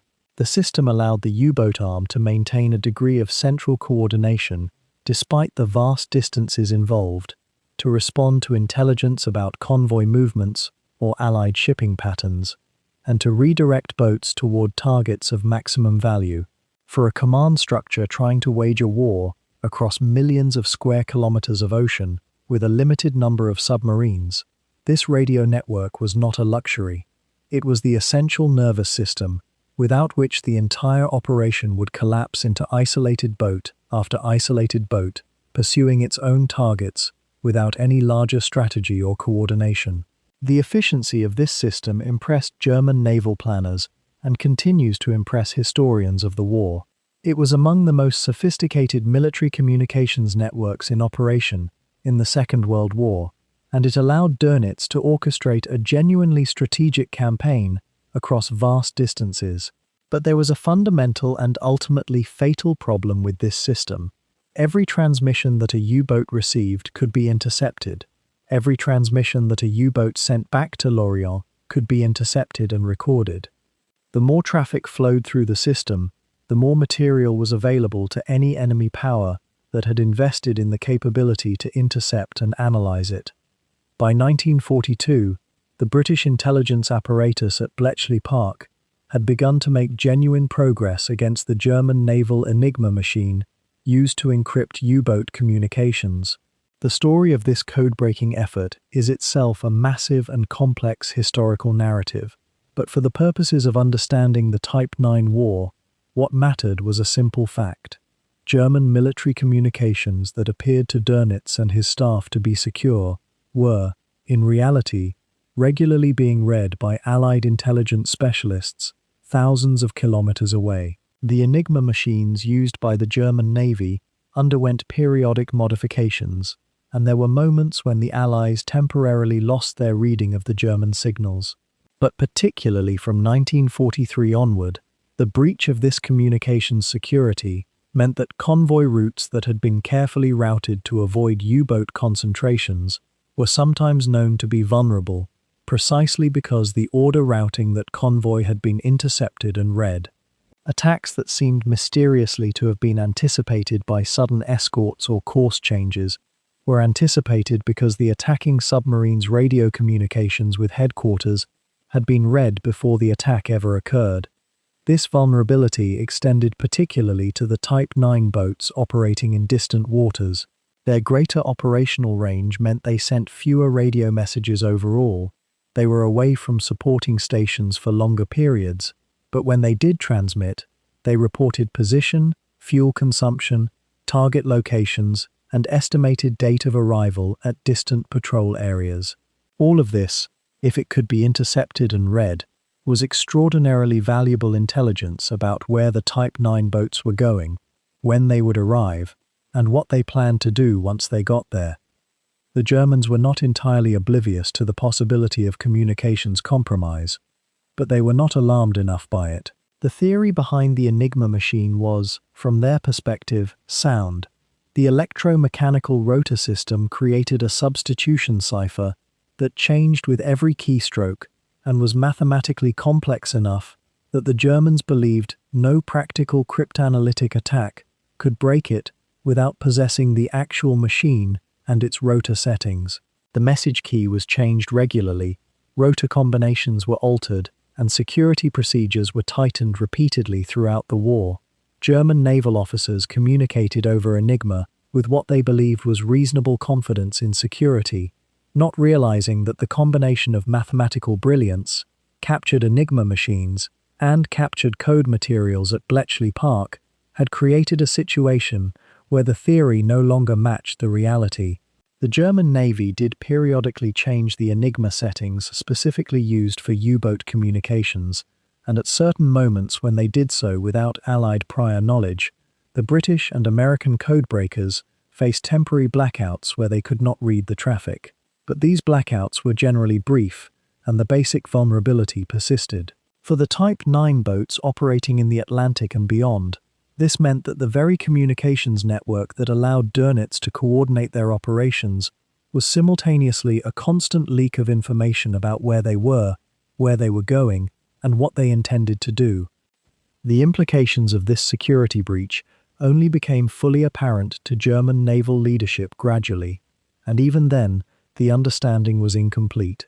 In 1942, the U-boat arm was experiencing such success in its operations that intelligence seemed less pressing than continuing the offensive campaign. The ships were being sunk in massive numbers. The Type 9 boats were contributing to this slaughter, ranging across the Atlantic and beyond, and the overall strategic trajectory seemed to favor Germany, despite occasional mysterious losses and occasional tactical setbacks. By 1943, however, the picture began to darken in ways that could not be entirely explained by improved Allied defenses or new technologies. Boats that seemed well positioned to attack convoys would sometimes report that the convoy had inexplicably changed course to avoid them. Support rendezvous points that had been carefully arranged would somehow be disrupted by the sudden appearance of Allied escort vessels before a Type 9 supply boat could arrive at the planned location. Some of these phenomena could be attributed to bad luck or improved Allied technology, but gradually Dönitz and his intelligence officers began to suspect that something deeper was wrong with their communications security.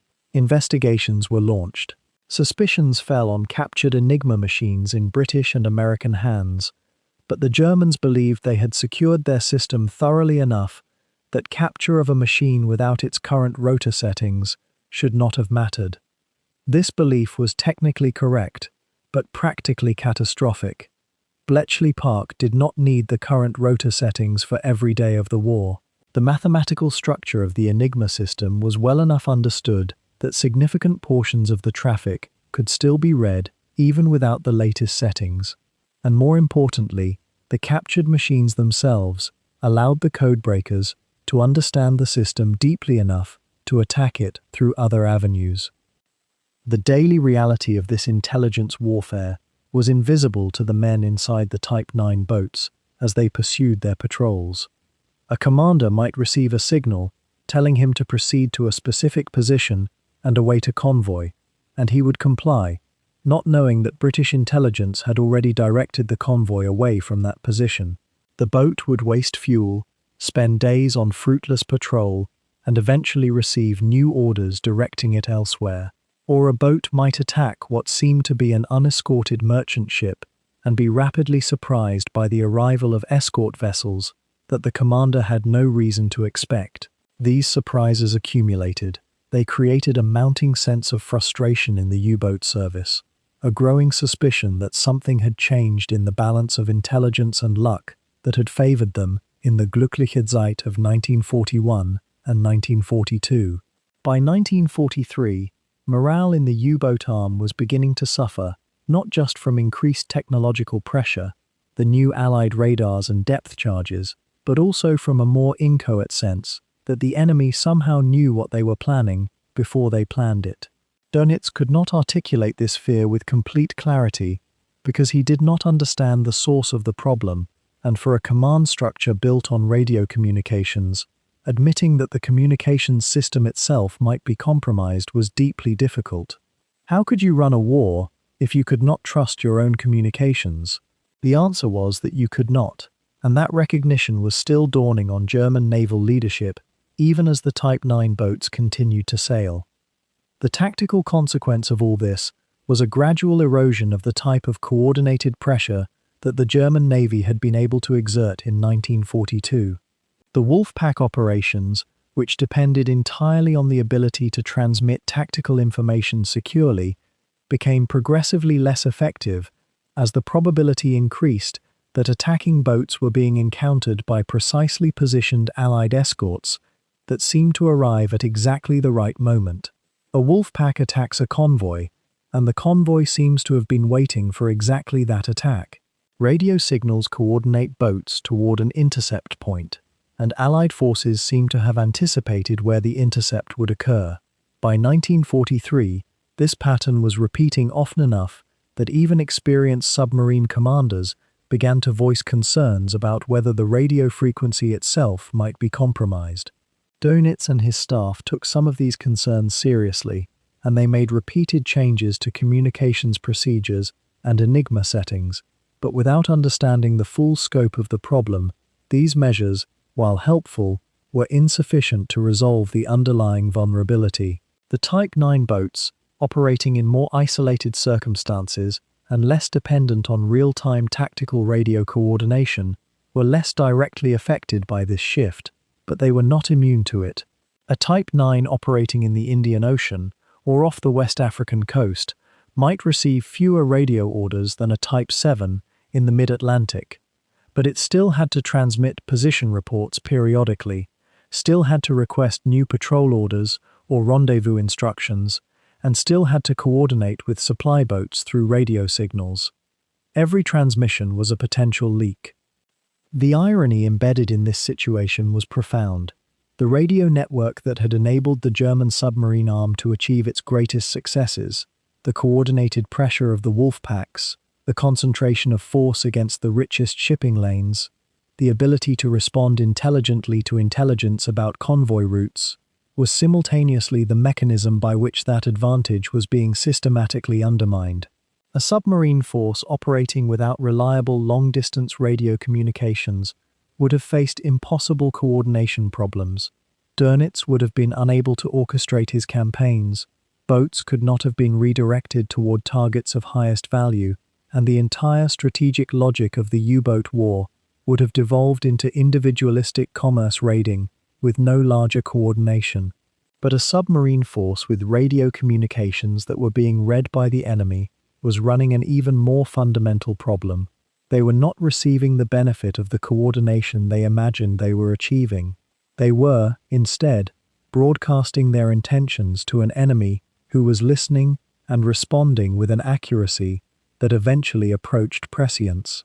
The Type 9 boats, as they sailed toward distant patrol areas, toward the Caribbean and the Indian Ocean and the African coast, were sending radio messages that were being intercepted and read in real time by Allied intelligence specialists who were gradually learning enough about German naval intentions to position escort forces with increasing accuracy into the boat's path. This was not a problem that could be solved by better tactics or improved torpedo designs. It was a problem embedded in the fundamental nature of modern technological warfare, and it would take the Allies months to understand it fully enough to exploit it systematically. But even in the shadowed, incomplete awareness of 1942 and Balthier, the ambition of the Type 9 submarine rested on a paradox that naval planners had wrestled with since the very beginning of undersea warfare. A boat designed to range across oceans and remain at distant patrol stations for weeks or months carried a hunger for fuel that could not be satisfied by the supplies it could cram into its own hull. The longer the voyage, the greater the proportion of its cargo capacity devoted to diesel oil and fresh water. The further it sailed from home, the less room remained for torpedoes, spare parts, and the stores necessary to sustain a crew of 55 men for 8 or 10 or 12 weeks at sea. By 1941, as Type 9 boats began reaching farther south into the Atlantic and across toward American waters, the German naval staff faced a problem that would shape the remainder of the U-boat war: how to keep the Type 9 supplied in waters where no friendly port existed and resupply from home was impossible. The answer came from an unexpected direction, not from new ship designs or convoy routes, but from repurposing the submarine itself as a floating warehouse. The Type 14, which the Germans called the Milchkuh, the milk cow, would become one of the most strategically important vessels ever built. Yet it would spend almost all of its operational life hidden from human sight, a ghost working in the deep places where no rescue was possible if something went wrong.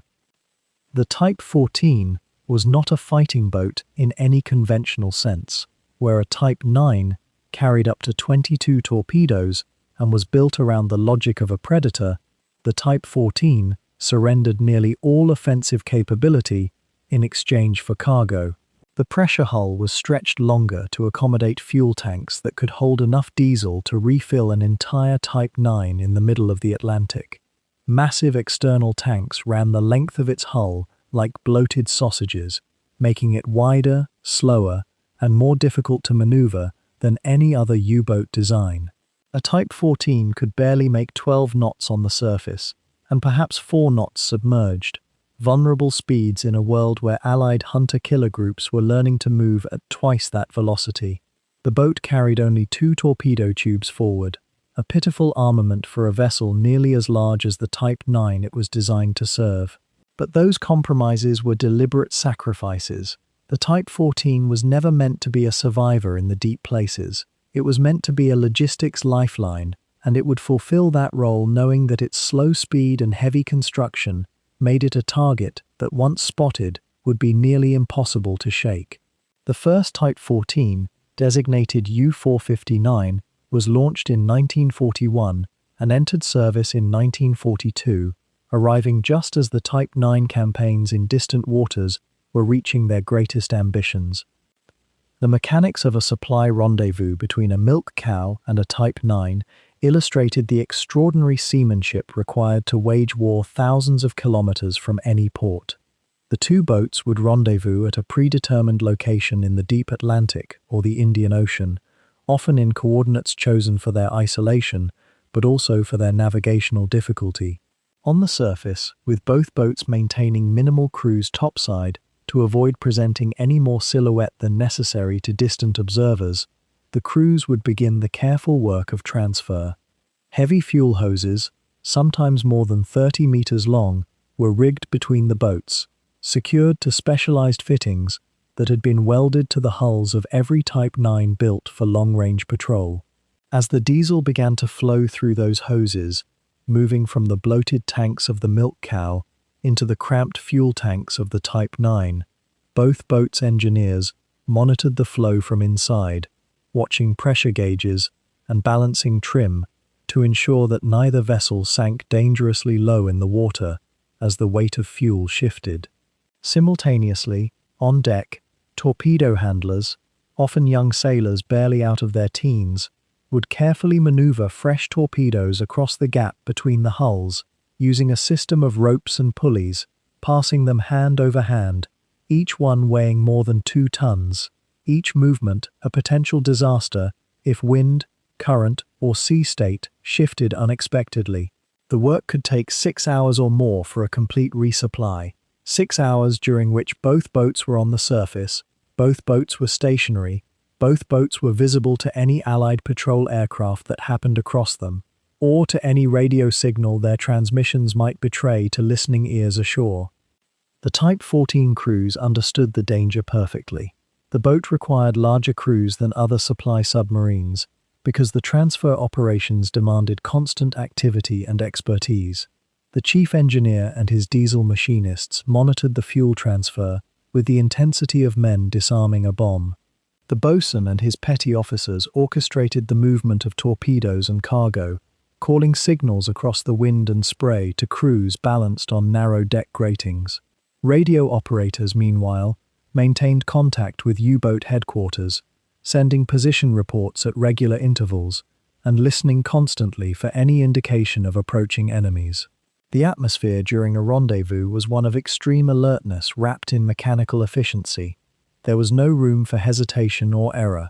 If an Allied patrol aircraft appeared on the horizon, both boats had perhaps 5 minutes to disconnect the fuel lines, retrieve whatever torpedoes were in transfer, and dive.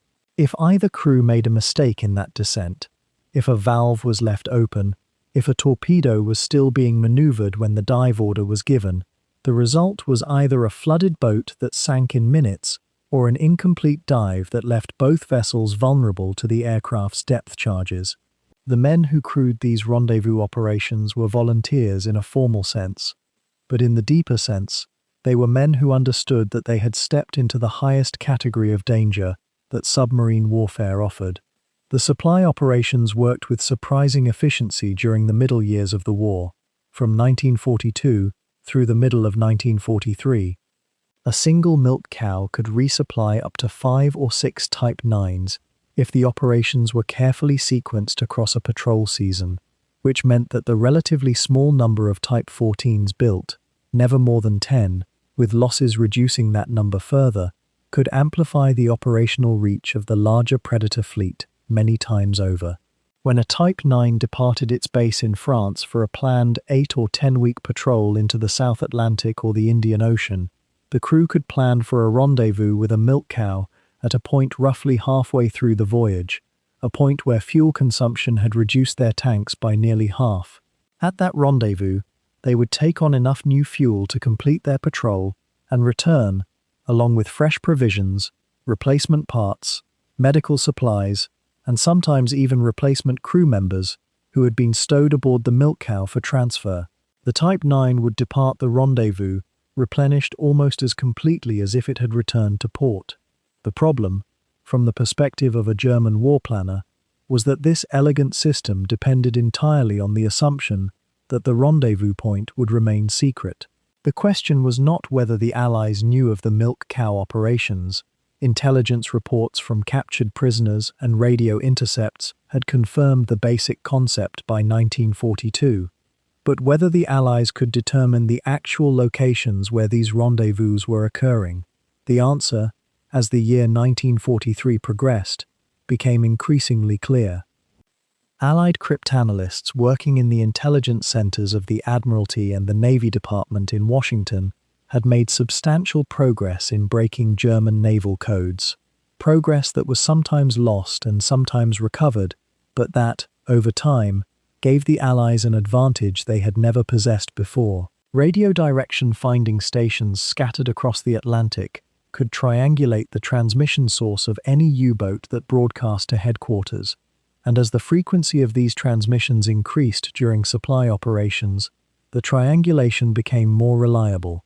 German radio operators were required to send position reports at regular intervals, and those position reports, especially when they were clustered around particular geographic regions, created patterns that intelligence analysts could read. By the spring of 1943, American and British naval intelligence had identified the likely geographic areas where milk cow rendezvous were occurring. They knew roughly where to look. What happened next was a demonstration of how intelligence advantage could be translated into killing power. In May of 1943, the American escort carrier task group centered on the USS Bogue, a small carrier no more than 180 meters from stem to stern, was operating in the central Atlantic when radio direction finding placed a milk cow, U-459, somewhere in the region the group was patrolling. The Bogue's aircraft, slow and lightly armed by any standard, were nonetheless equipped with the latest radar and had been trained specifically in anti-submarine operations. Over the course of 2 days, the carrier's aircraft hunted the milk cow with methodical precision, eventually forcing it to the surface where the slow, bloated boat could not escape. Depth charges fell. The hull of the Type 14, never designed for the violent maneuvers necessary to evade air attack, cracked. U-459 sank on the 11th of May, 1943, taking with it the captain and 47 members of the crew. 3 survivors were rescued by American escort vessels. For the German U-boat arm, the loss was catastrophic, not because a single boat had been sunk, but because the strategic assumption underlying the entire system had collapsed. The Allies had found a milk cow, had killed it, and had demonstrated that they could repeat the operation. The loss of U-459 triggered a chain of consequences that rippled through the German submarine fleet. Dönitz immediately understood that the rendezvous coordinates were no longer safe to use because the system by which he was communicating those coordinates, the naval codes, the position reports, the entire architecture of undersea command and control, had been compromised. The boats at sea, many of them dependent on the expectation of a milk cow rendezvous in a few weeks' time, suddenly faced a decision: return to port on existing fuel supplies, or attempt to complete their patrol without resupply and risk running out of fuel while still thousands of kilometers from France or Germany. Some commanders chose to return early, a decision that disrupted the operational tempo of the entire campaign and added more than a week to a voyage already months long. Others pressed on toward rendezvous coordinates that Dönitz was increasingly hesitant to broadcast, and some Type 9 boats at sea in the Indian Ocean, beyond the reach of any possible resupply, simply continued on their patrols, hoping that they could reach home on fuel reserves they had husbanded carefully. The intelligence defeat that the loss of U-459 represented was compounded by the fact that other milk cows were soon located and sunk by the same process. U-464, another supply boat, was found and destroyed in July of 1943. U-462 was sunk in August. By the end of the year, 5 of the 10 Type 14s in commission had been lost, and the entire resupply system that had enabled the Type 9 to reach across oceans had been reduced from a functional logistics network to a series of increasingly desperate improvisation. The great distance operations that had seemed so promising a year earlier were becoming suicide missions, not because the boats were less capable, but because the infrastructure that supported them had been identified and dismantled by an enemy that could now read their mail. The tactical response from Dönitz's headquarters was to scatter the remaining milk cow operations across wider geographic areas and to reduce the frequency of rendezvous to minimize the radio traffic that might betray positions. But this represented a retreat, not a solution. The boats that had been deployed to the Indian Ocean in the Great Monsoon campaigns were not going to be resupplied at all if the rendezvous points were too dangerous. The Type 9s operating in the Gulf of Mexico and the South Atlantic would have to plan their patrols on the assumption that no resupply was possible, which meant that many of them could not operate at their design range, could not remain on station as long as their captains would have wished, and had to reduce fuel consumption by operating at lower speeds or spending more time submerged. The paradox of the Type 9 was becoming even sharper. A boat designed for long-range ocean hunting was being progressively confined to shorter patrols because the logistics infrastructure that had promised to extend those patrols into the realm of myth was dying. The Allies did not need to build new anti-submarine weapons or deploy new technologies. They had simply turned the German U-boat arm's own communications against it, had learned to read the secret signals that bound the fleet to shore, and had used that knowledge to attack the supply lines rather than the hunters themselves. It was a lesson that would not be forgotten by naval planners when the Cold War came and the cat-and-mouse game between submarines and their hunters resumed across different oceans, but with the same fundamental logic. The rendezvous points where Type 9s and milk cows had met became something else in the minds of U-boat commanders. As 1943 progressed, they became kill zones. The memory of U-459 being hunted down by aircraft from the Bogue became a story told in submarine bases, a story that traveled through the training flotillas and was discussed in the control rooms of boats being prepared for patrol. The coordinates that had once promised resupply became points to be avoided or to be approached with such extreme caution that the entire purpose of the rendezvous was defeated. Some Type 9 boats reached the rendezvous coordinates only to find no milk cow waiting, no sign that one had been there, no indication of whether they should wait or move on, or abandon the hope of resupply and begin the long return voyage home. The isolation of these distant waters, which had seemed like a tactical advantage when the boats were invisible, became a psychological prison once the Allies had demonstrated that visibility could be manufactured by intelligence and turned into killing power. The men aboard the Type 9 boats that had depended on these rendezvous began to understand that the logistics network that had promised to sustain their long ocean hunts was no longer simply a technical system, but had become a strategic vulnerability. The very act of communicating with the shore, of reporting position, of acknowledging the rendezvous coordinates, had transformed a boat from a hunter into a target, and there was no way to operate as a hunter in distant waters without that communication, without those coordinates, without the expectation of resupply. By the autumn of 1943, the entire elaborate architecture of the milk cow operations had been reduced from a war-winning innovation into a death trap, and the Type 9 boats that continued to sail into those waters carried that knowledge with them, a weight as heavy as the diesel fuel in their tanks. In the winter of 1942 and into the early months of 1943, the Atlantic still belonged to the hunter. German submarines ranged across vast stretches of open water where Allied aircraft could not follow, where escort vessels were spread thin across convoys that stretched for miles, and where merchant ships still sent their radio messages in patterns the Kriegsmarine had learned to read. The Type 9 boats in particular had become creatures of almost supernatural reach, appearing off the coast of America, vanishing into the South Atlantic, reappearing weeks later in the Caribbean waters off Trinidad. For German submariners and for Dönitz himself, looking out from his headquarters over charts marked with sinking symbols, the war at sea seemed winnable through sheer endurance and the relentless application of firepower. The happy time had ended, yes. Those were the days when success came almost without contest. But the boats were still sinking merchant tonnage faster than the Allies could build replacements. The great grinding campaign of attrition seemed, against all evidence, to be working. That belief would not survive the year. The first wind of change came not from any single weapon, but from a convergence of technologies arriving nearly simultaneously, each one a minor improvement in isolation, but collectively forming a net that would gradually become inescapable. The Allies had been struggling with the submarine problem since 1939, pouring resources into anti-submarine research at universities and in hastily improvised laboratories in remote corners of the Atlantic coast and the United Kingdom.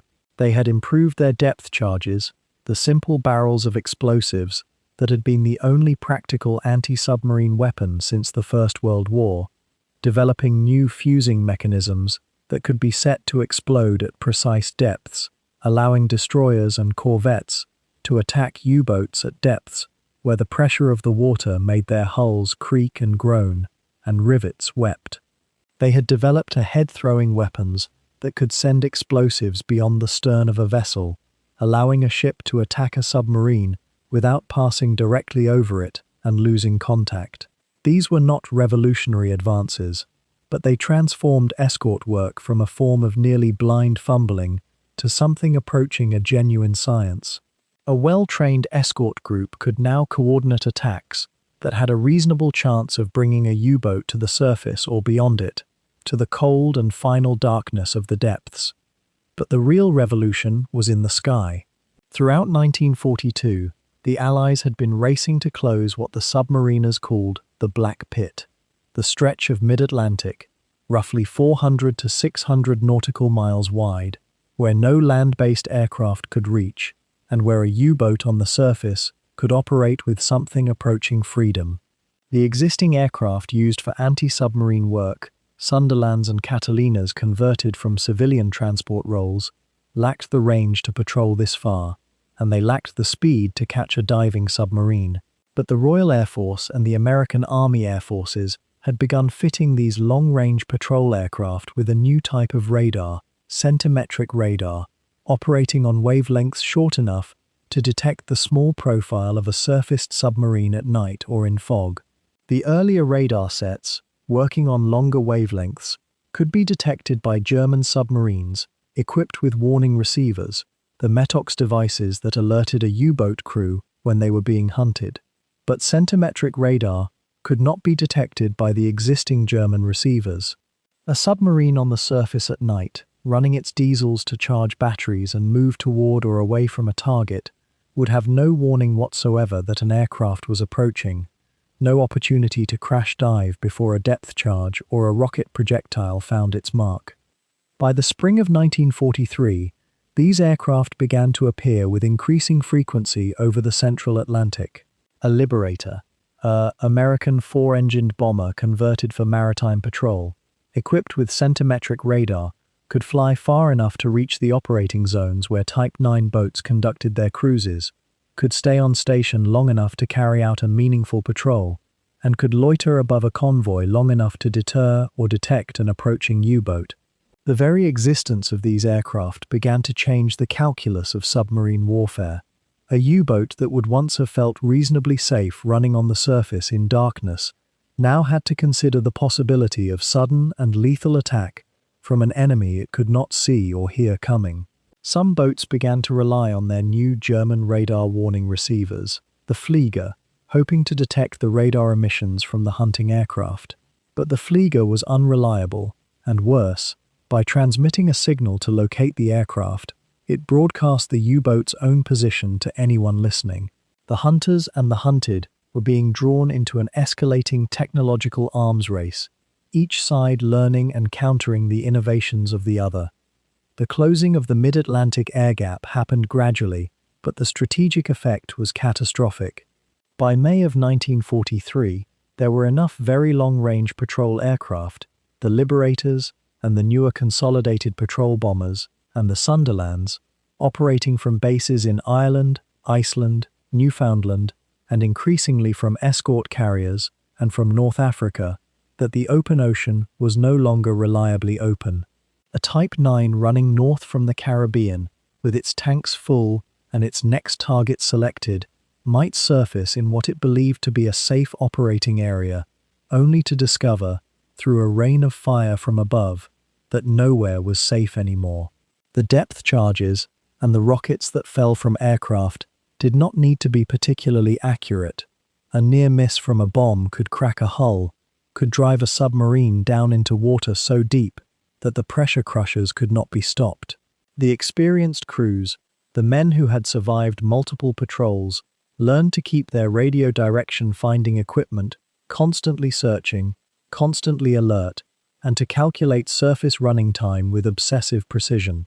But knowledge was not the same as protection. The escort groups themselves were becoming more lethal. Where the Allies had once scraped together whatever escort vessels they could find to shepherd a convoy, they now organized integrated task groups, a support group not bound to any particular convoy but mobile, available to reinforce any convoy that reported a contact, and to prosecute any U-boat to destruction. These groups, built around modern frigates like the Starling, a British sloop whose commanding officer, Captain Frederick John Walker, had become perhaps the foremost anti-submarine tactician of the war, operated with a coordinated efficiency that Type 9 commanders had never encountered. Walker and his counterparts, both British and American, understood submarine behavior in ways that allowed them to predict where a diving boat would go, how it would try to evade, what depths it would seek. They could leave a single escort vessel to maintain sonar contact while the others formed a search pattern, and they could coordinate attacks with a precision that earlier in the war would have seemed impossible. When a U-boat came up to periscope depth to line up an attack on a convoy, modern sonar, the ASDIC sets that British vessels carried and that American destroyers increasingly used, could detect the submarine through hundreds of meters of water, and the attacker could suddenly find itself under attack from every direction. The new hunter-killer groups represented a different order of threat entirely, built around escort carriers, small aircraft carriers that carried no more than a dozen or so fighter or patrol aircraft, but which could operate independently of larger fleet units. These groups were specifically designed to hunt U-boats across vast stretches of ocean. The carrier could spot a submarine at great distances and launch aircraft to force it down or attack it. The destroyers and frigates escorting the carrier could pursue the submerged contact and deliver the killing blow. The psychological impact on U-boat crews was profound. Men who had spent their entire war underwater, never quite believing that surface forces would find them, now had to contend with the possibility of being hunted by an enemy that could approach from any direction without warning. The isolation that had once seemed like a strength, operating alone far from any support, free to choose their targets and their movements, became a vulnerability. A Type 9 cornered by a hunter-killer group had nowhere to retreat to, no support to call upon, no safe zone to which it could withdraw and regroup. Type 9 boats were particularly exposed to these new threats. Their long-range cruises required them to operate on the surface for extended periods, while their diesel engines recharged the batteries that powered their underwater movement. A Type 7, the smaller Atlantic workhorse, could often complete a patrol in waters closer to home, could return to a friendly port and resupply. A Type 9 might spend 2 months or more at sea, and the distance to be covered meant hours and hours of surface running, particularly when the boat was headed toward its operating area or heading back home with depleted fuel tanks. Every hour on the surface was an hour of exposure to the new threats. The very qualities that made Type 9 so valuable for distant operations, their fuel capacity, their range, their ability to stay on station longer, demanded that they spend more time where Allied aircraft and ships could find them. Dönitz understood this trap, understood that his most ambitious boats were becoming his most vulnerable, but he did not have the option of withdrawing them. The entire strategy of the U-boat war rested on these distant patrols, on the belief that sinking merchant tonnage faster than it could be replaced would break the Allied will to continue the war.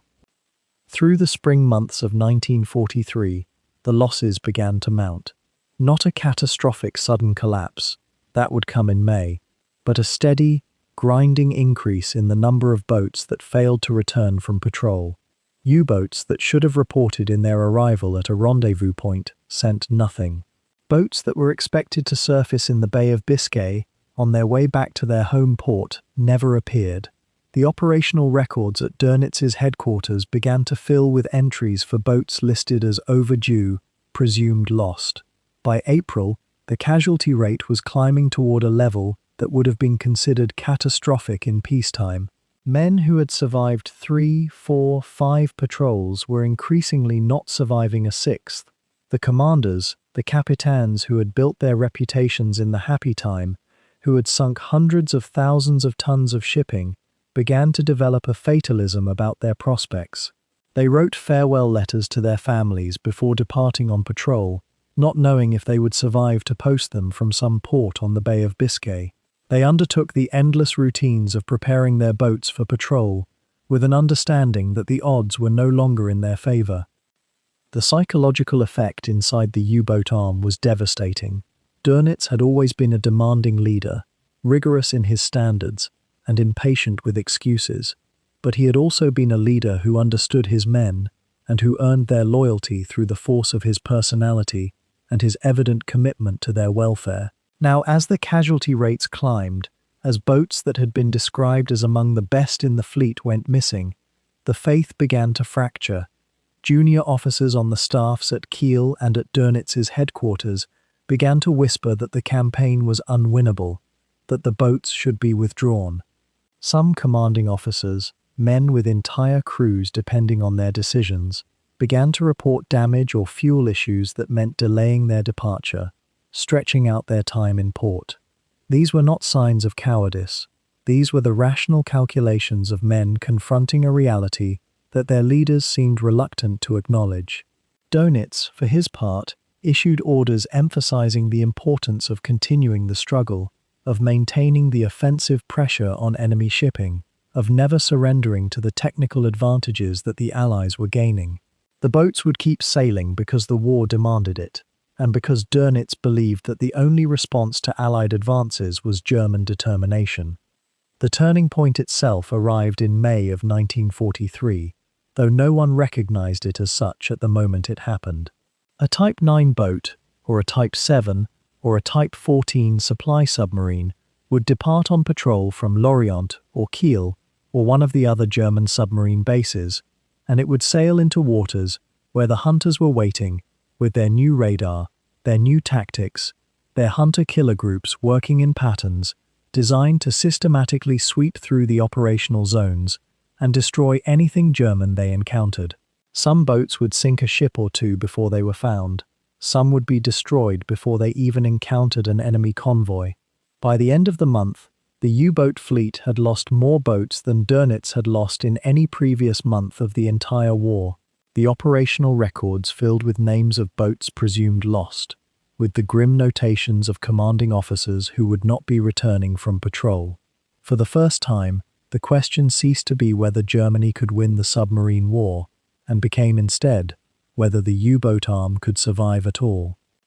This was the moment when the confident voice of German radio announcements about sinkings and strategic necessity began to ring hollow in the ears of men who understood what was really happening beneath the surface of the Atlantic. The Type 9 boats, those magnificent engines of ocean-going predation, those submarines capable of ranging from the Arctic to the waters off South Africa, suddenly seemed not like instruments of victory, but like expendable weapons sent to contest an enemy that had finally gained the advantage. The technical superiority that Dönitz had relied upon, the superior underwater endurance, the larger torpedo complement, the range that no Allied submarine could match, had become less relevant than Allied technological progress and the growing intelligence picture that told the hunters where their prey was operating. In the coming months and years, Type 9 boats would continue to sail, would continue to attack merchant shipping, and occasionally to sink warships, would continue to inspire respect from Allied anti-submarine officers who understood the technical quality of their construction and the courage of their crews. But the era in which they could operate with confidence had ended. The hunters had learned to be hunters better than the hunted had learned to escape. By the spring of 1943, the Atlantic Ocean had become something close to a graveyard. The waters that had once belonged to German submariners with an almost casual certainty now bristled with Allied escorts, aircraft that came out of the night to drop their charges on surfaced boats, and hunter-killer groups that hunted with methods and technologies Germany could barely comprehend. The casualty rate among Type 9 boats had begun its climb toward the catastrophic. And yet, at his headquarters, Admiral Karl Dönitz looked at the map and saw something his subordinates did not yet fully understand. While the Atlantic was closing, the world still possessed oceans where Allied defenses were stretched thin, where shipping moved in relative freedom, and where a single long-range submarine could still find prey that no one in London or Washington was watching closely enough to protect. The Indian Ocean beckoned, vast, distant, and still something close to what the Atlantic had been 3 years before. Dönitz made his decision. The boats that were too distant to be safely recalled, the crews that had not yet been broken by the grinding losses of the mid-Atlantic, would be redirected around the Cape of Good Hope and into waters where the Axis still held possibilities. This was not a desperate gamble, though it would come to appear so. At the time, it felt like strategic vision, the opening of a second front in a war of merchants and machines stretched across the globe. The Monsun Group, the Monsoon Group, was born from this calculation. The first boats designated for the operation were selected in the late spring of 1943, chosen not randomly, but with specific criteria in mind. They had to be Type 9 models, because only boats with the exceptional fuel capacity and range of the IX variants could survive the passage south around the Cape and then sustain operations thousands of nautical miles from the nearest German supply base. They had to be boats with crews of proven experience, because the voyage itself would demand absolute competence in every system, in every maneuver. And they had to be commanded by officers whom Dönitz trusted not to break under the psychological weight of the isolation that awaited them. Men who had already proven themselves capable of independent decision-making in circumstances where no radio signal from France could guide their hand. The first boats selected began their preparations in the summer of 1943. Their destination was not revealed until they had sailed beyond the reach of any casual conversation or loose word that might reach an Allied ears. The journey itself was calculated to take roughly 5 to 6 weeks, depending on weather and the necessity for evasion. They would travel south and west from French ports, first into the Atlantic, where enemy patrols were heaviest, then down the coast of Africa, curving around the Cape, and finally turning north and east into the Indian Ocean proper. It was a passage of more than 8,000 nautical miles, made under constant strain, with no safe harbour and no real possibility of assistance if anything went catastrophically wrong. The boats themselves were modified before departure in ways that reflected the singular demands of tropical, long-distance operations in foreign waters. The standard Type 9 already carried enormous fuel capacity, but these boats, particularly the IXD variant, the long-range model specifically refined for the longest voyages, had their internal arrangements adjusted to carry even greater quantities of diesel and fresh water, essential supplies for crews that would be operating in climates where heat and dehydration were enemies as serious as any escort vessel. Additional provisions were stored wherever space could be found, with tinned food pressed into every cubic meter of available room. Tropical medical supplies were added to the standard crew pharmacies, along with extra cooling equipment and supplies meant to combat the particular diseases and conditions that awaited men operating in the Indian Ocean's equatorial heat.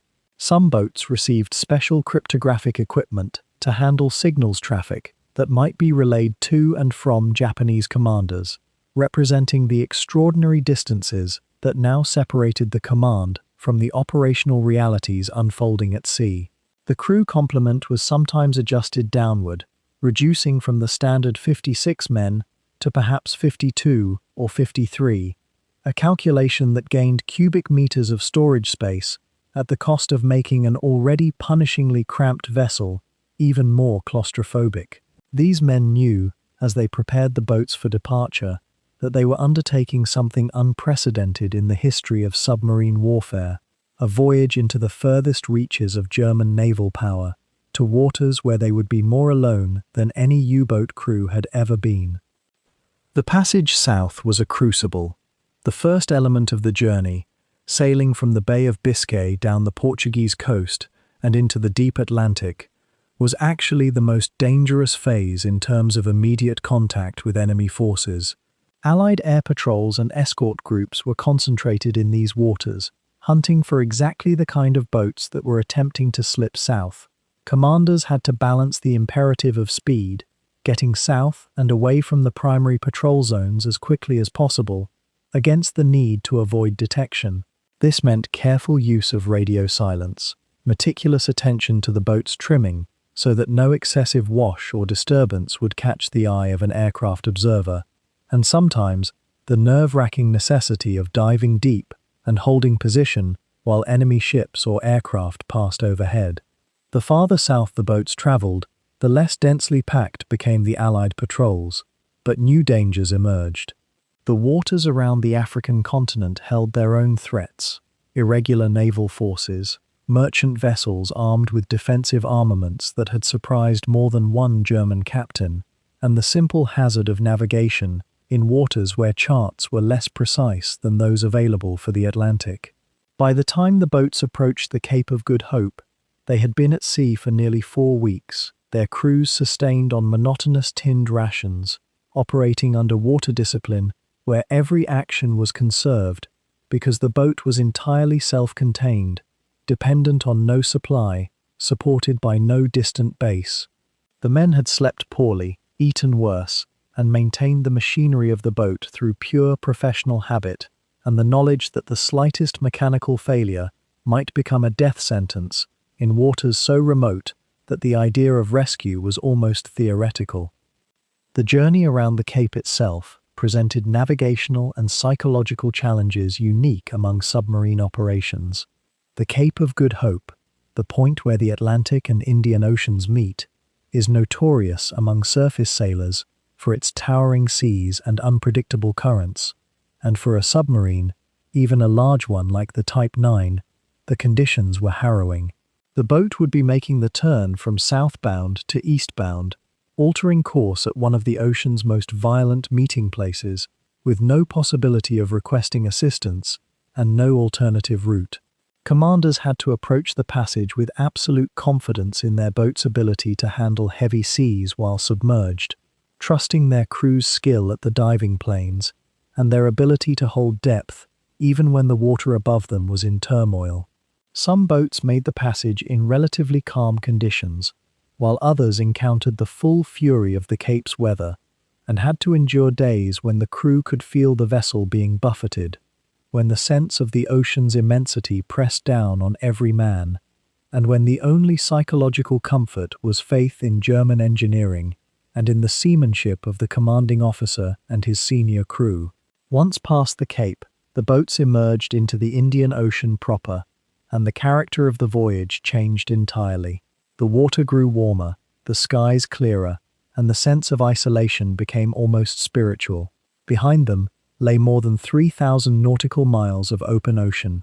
Ahead of them lay their patrol areas, waters where no German U-boat had operated in such numbers, where the very presence of the monsoon grouper represented a genuine shock to Allied calculations and a fundamental challenge to the security of shipping lanes that had never been seriously threatened by submarine attack.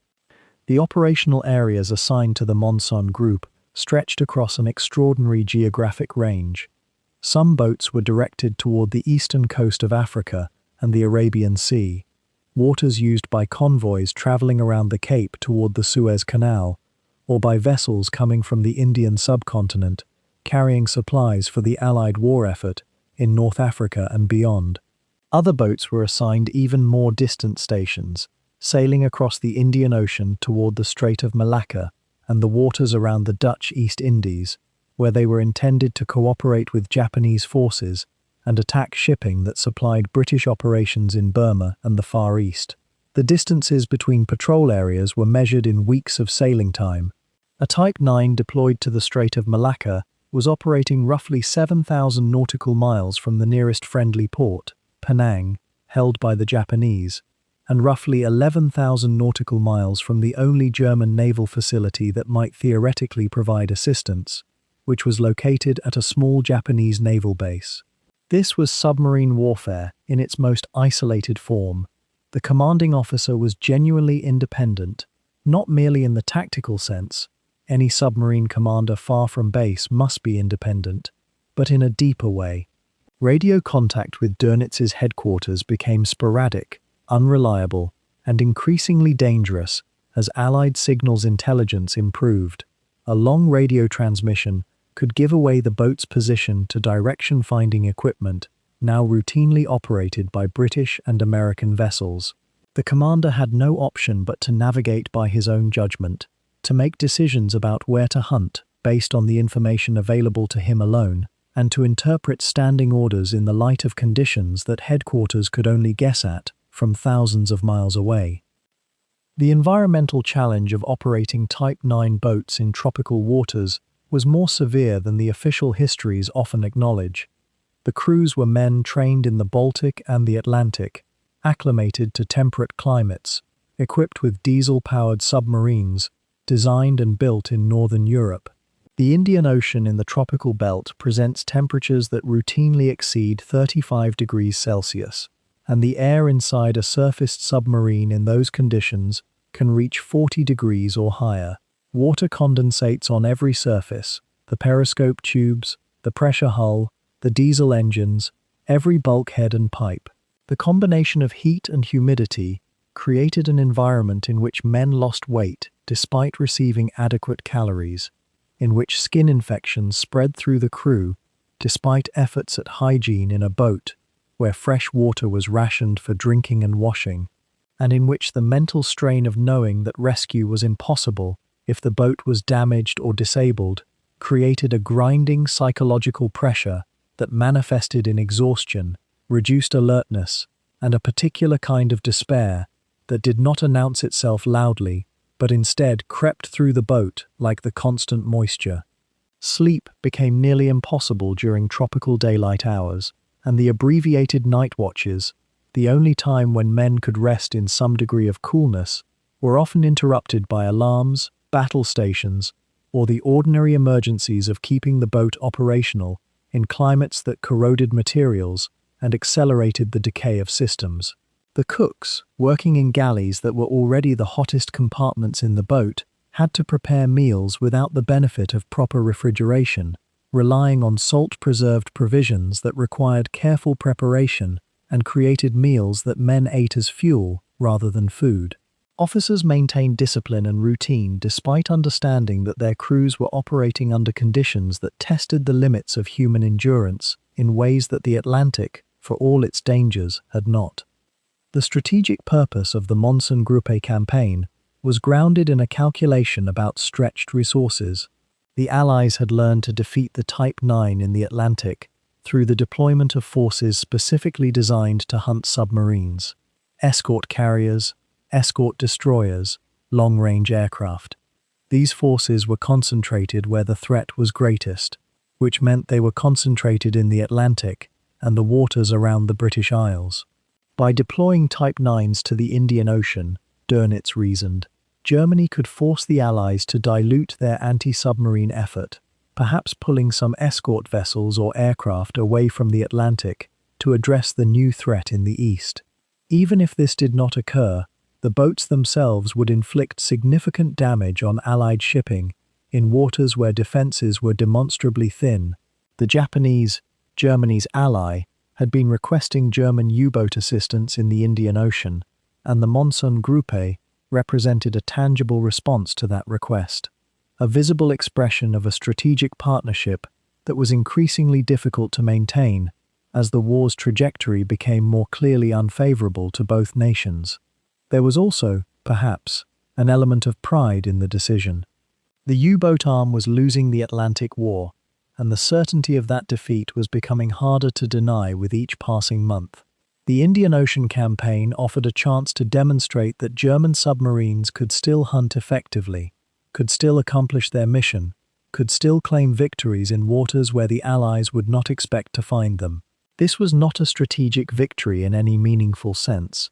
No amount of shipping sunk in the Indian Ocean would prevent the eventual defeat of Nazi Germany, but it was a gesture toward proving that the Type 9, even in the face of mounting losses and worsening odds, remained a formidable weapon when used in appropriate theaters against unprepared enemies. The first Type 9 boats began their patrols in the Indian Ocean in the autumn of 1943, and the initial reports from these operations were genuinely encouraging.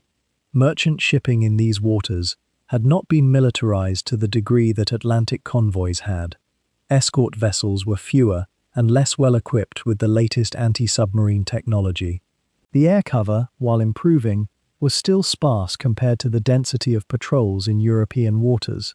The first German boats to arrive in the Indian Ocean found hunting that was, if not quite reminiscent of the happy time of 1940 and 1941, at least markedly less deadly than what they had left behind in the Atlantic.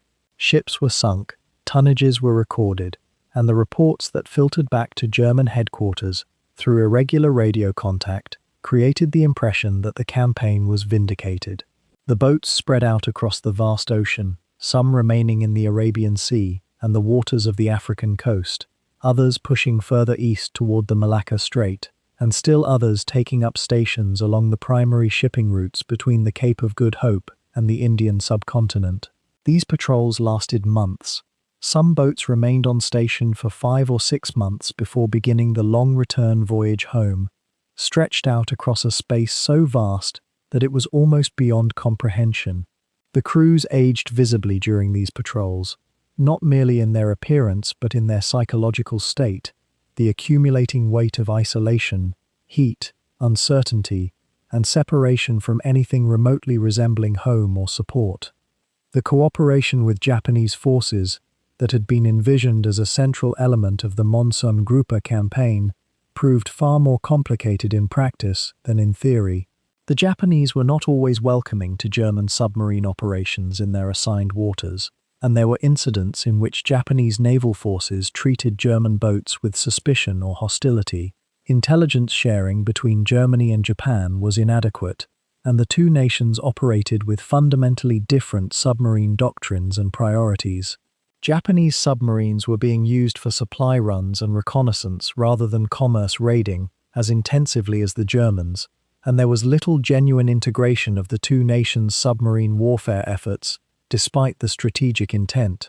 Some Monsun Group A boats were able to receive supplies and minor repairs at Japanese bases, particularly at Penang, but the resup, in the spring of 1943, as the Atlantic became a graveyard and U-boat losses climbed toward the catastrophic, the German Naval High Command faced a crisis that no amount of additional steel could solve. The problem was not the boats themselves. The Type 9 remained a formidable design, capable of ranges no other submarine could match, and carrying a payload of torpedoes that could devastate a merchant convoy. The problem was that the boats could not hide anymore. Allied aircraft equipped with centimetric radar and equipped with searchlights could hunt at night, could penetrate the darkness that had once been the U-boat's sanctuary. Allied escort vessels bristled with new weapons, hedgehogs and mortars that flung explosives ahead of the attacking ship, ahead of where a diving U-boat might be. And above all, there was the radio direction finding, the invisible web of listening stations that could take the transmissions Dönitz relied upon to coordinate his fleet and turn them into coordinates on a targeting chart. As the losses mounted, 5 boats here, 7 there, entire wolf packs scattered and destroyed, German naval engineers began a frantic search for technical solutions to problems that had become as much strategic and psychological as they were mechanical. The innovations that emerged in 1943 and 1944 tell the story of a navy that understood its circumstances with painful clarity and yet could not quite engineer its way out of the trap. The first and most significant of these innovations was the snorkel, called by its inventors the schnorkel, a relatively simple device in conception, but revolutionary in its implications. The snorkel was essentially a retractable air intake mast that allowed a U-boat to operate its diesel engines while submerged or semi-submerged, drawing fresh air from the surface while remaining deep enough to avoid visual detection. The concept was not entirely new. Dutch submarine designers had experimented with snorkel systems before the war, but bringing the technology into practical service on the Type 9 required meticulous engineering and testing that consumed months of 1943. The snorkel mast itself was perhaps 2 meters tall and fitted with a clever valve system that would snap shut if a wave washed over the intake, preventing the catastrophic flooding that would occur if salt water reached the diesel engines. The exhaust gases were vented back into the sea rather than the air, eliminating the telltale diesel smell and smoke that could give away a submerged boat's position to patrol aircraft. In theory, the snorkel represented a solution to one of the U-boat arm's most pressing problems, the need to run the diesel engines to recharge the batteries that powered the electric motors during submerged transit, a process that previously required the boat to surface where it became fatally vulnerable to air attack. The first Type 9 boats began receiving snorkel installations in the late autumn of 1943, and the technology eventually became standard across the fleet. Yet the benefits, while genuine, arrived too late and in numbers too small to salvage the campaign in the Atlantic. The introduction of the snorkel forced a fundamental shift in how U-boat crews operated, and this reorganization of tactics and consciousness carried consequences that commanders did not fully appreciate at the time. A U-boat running on snorkel could travel at speeds of roughly 8 or 9 knots while remaining submerged, a rate that was painfully slow compared to the 15 or 16 knots a surfaced boat could achieve. But the alternative was even worse: constant surfacing and diving, each surfacing a moment of exposure that could be the boat's last. The snorkel transformed long passages from a hurried scramble conducted on the surface in darkness, with one eye always toward the horizon for the silhouette of an aircraft or the shadow of a searching destroyer, into something more like the grinding monotony of a coal mine.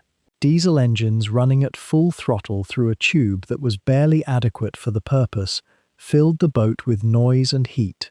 the smell of fuel and burning metal more intense than ever before, and crews adapted through a kind of grim resignation. They had survived this long, the snorkel was better than the alternative, and there was nothing to do but endure.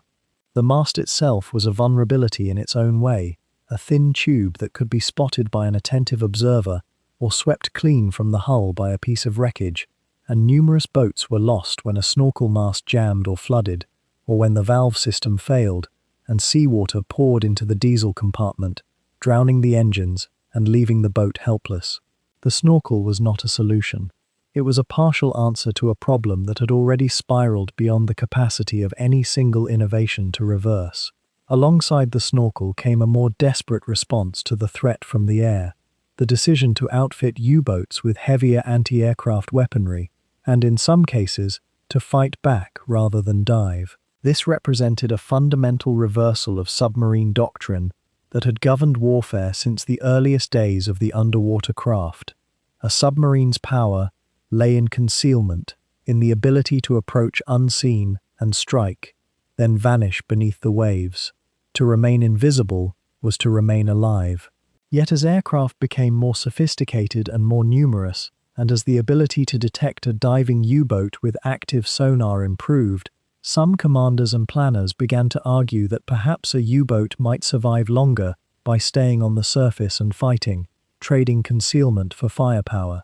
This logic was seductive in its way, and it led to the fitting of ever heavier anti-aircraft guns on U-boats, particularly those assigned to the Indian Ocean and other distant waters where air opposition was theoretically thinner. Some Type 9 variants received quadruple 20mm guns, weapons that would have looked more appropriate on a small naval escort vessel than on a submarine whose entire survival doctrine rested on invisibility. A handful of boats were even fitted with a garret mounted atop the conning tower, a fearsome weapon system consisting of multiple machine guns and cannons arranged to sweep the sky with fire. In practice, however, this strategy was rarely anything other than a death sentence, as boats that chose to fight invariably lost in encounters with Allied aircraft, their sluggish maneuverability and lack of armor making them no match for fast-moving attackers equipped with armor-piercing shells and rockets. The U-boat arm lost some of its finest boats and experienced commanders this way. Boats that might have survived by crash diving instead spent their final minutes on the surface, guns blazing at an enemy they could not touch, sending hundreds of trained men to their deaths in exchange for no material benefit whatsoever. The development of improved radar warning receivers represented a subtler but potentially more practical response to the Allied technological advantage.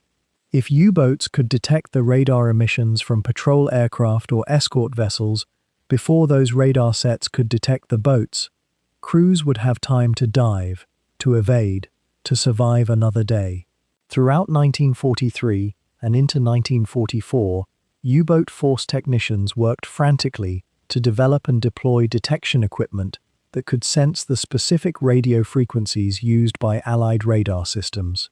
The most famous of these was the Metox, later improved to the Wanze and then the Naxos, systems that could theoretically warn a commander that his boat had been painted by an enemy radar beam.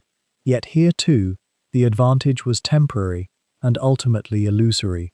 The Allies, aware that their submarines were becoming increasingly threatened by radar, responded by developing new radar frequencies and by creating decoys, false radar signals that would lure U-boats to the surface to investigate, placing them directly in the path of attacking aircraft.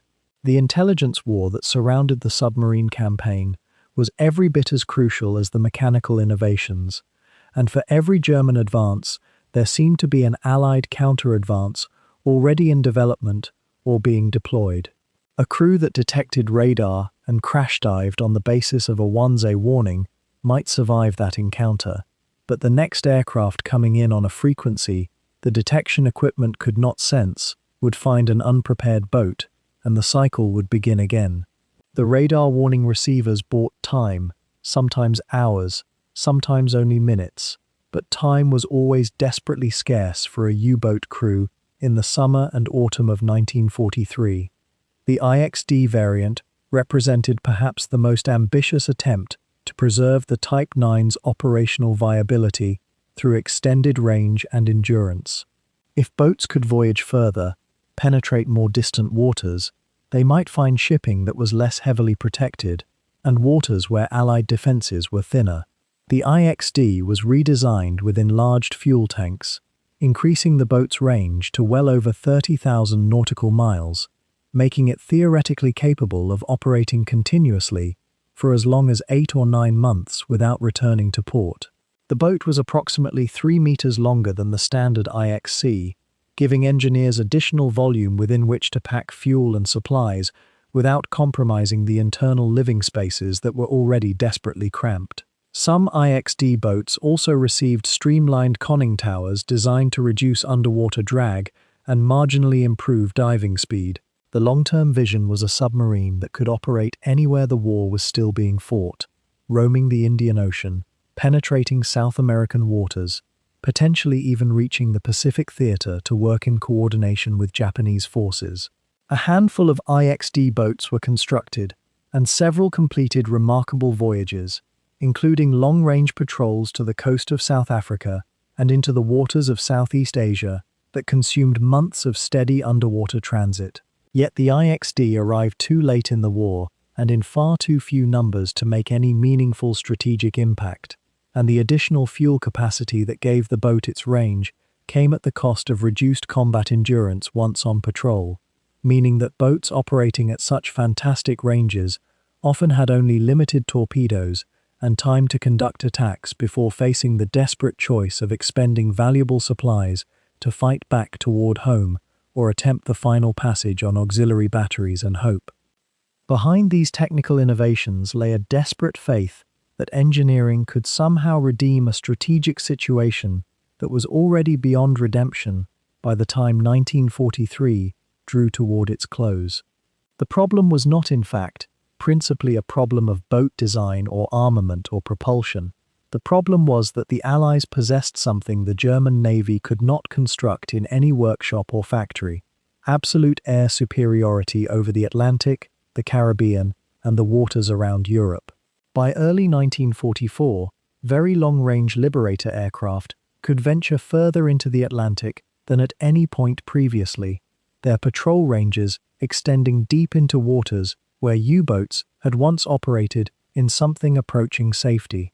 The escort carrier groups built around the light carriers like the USS Bogue or the USS Card carried fighter bombers that could loiter over an area for hours, could hunt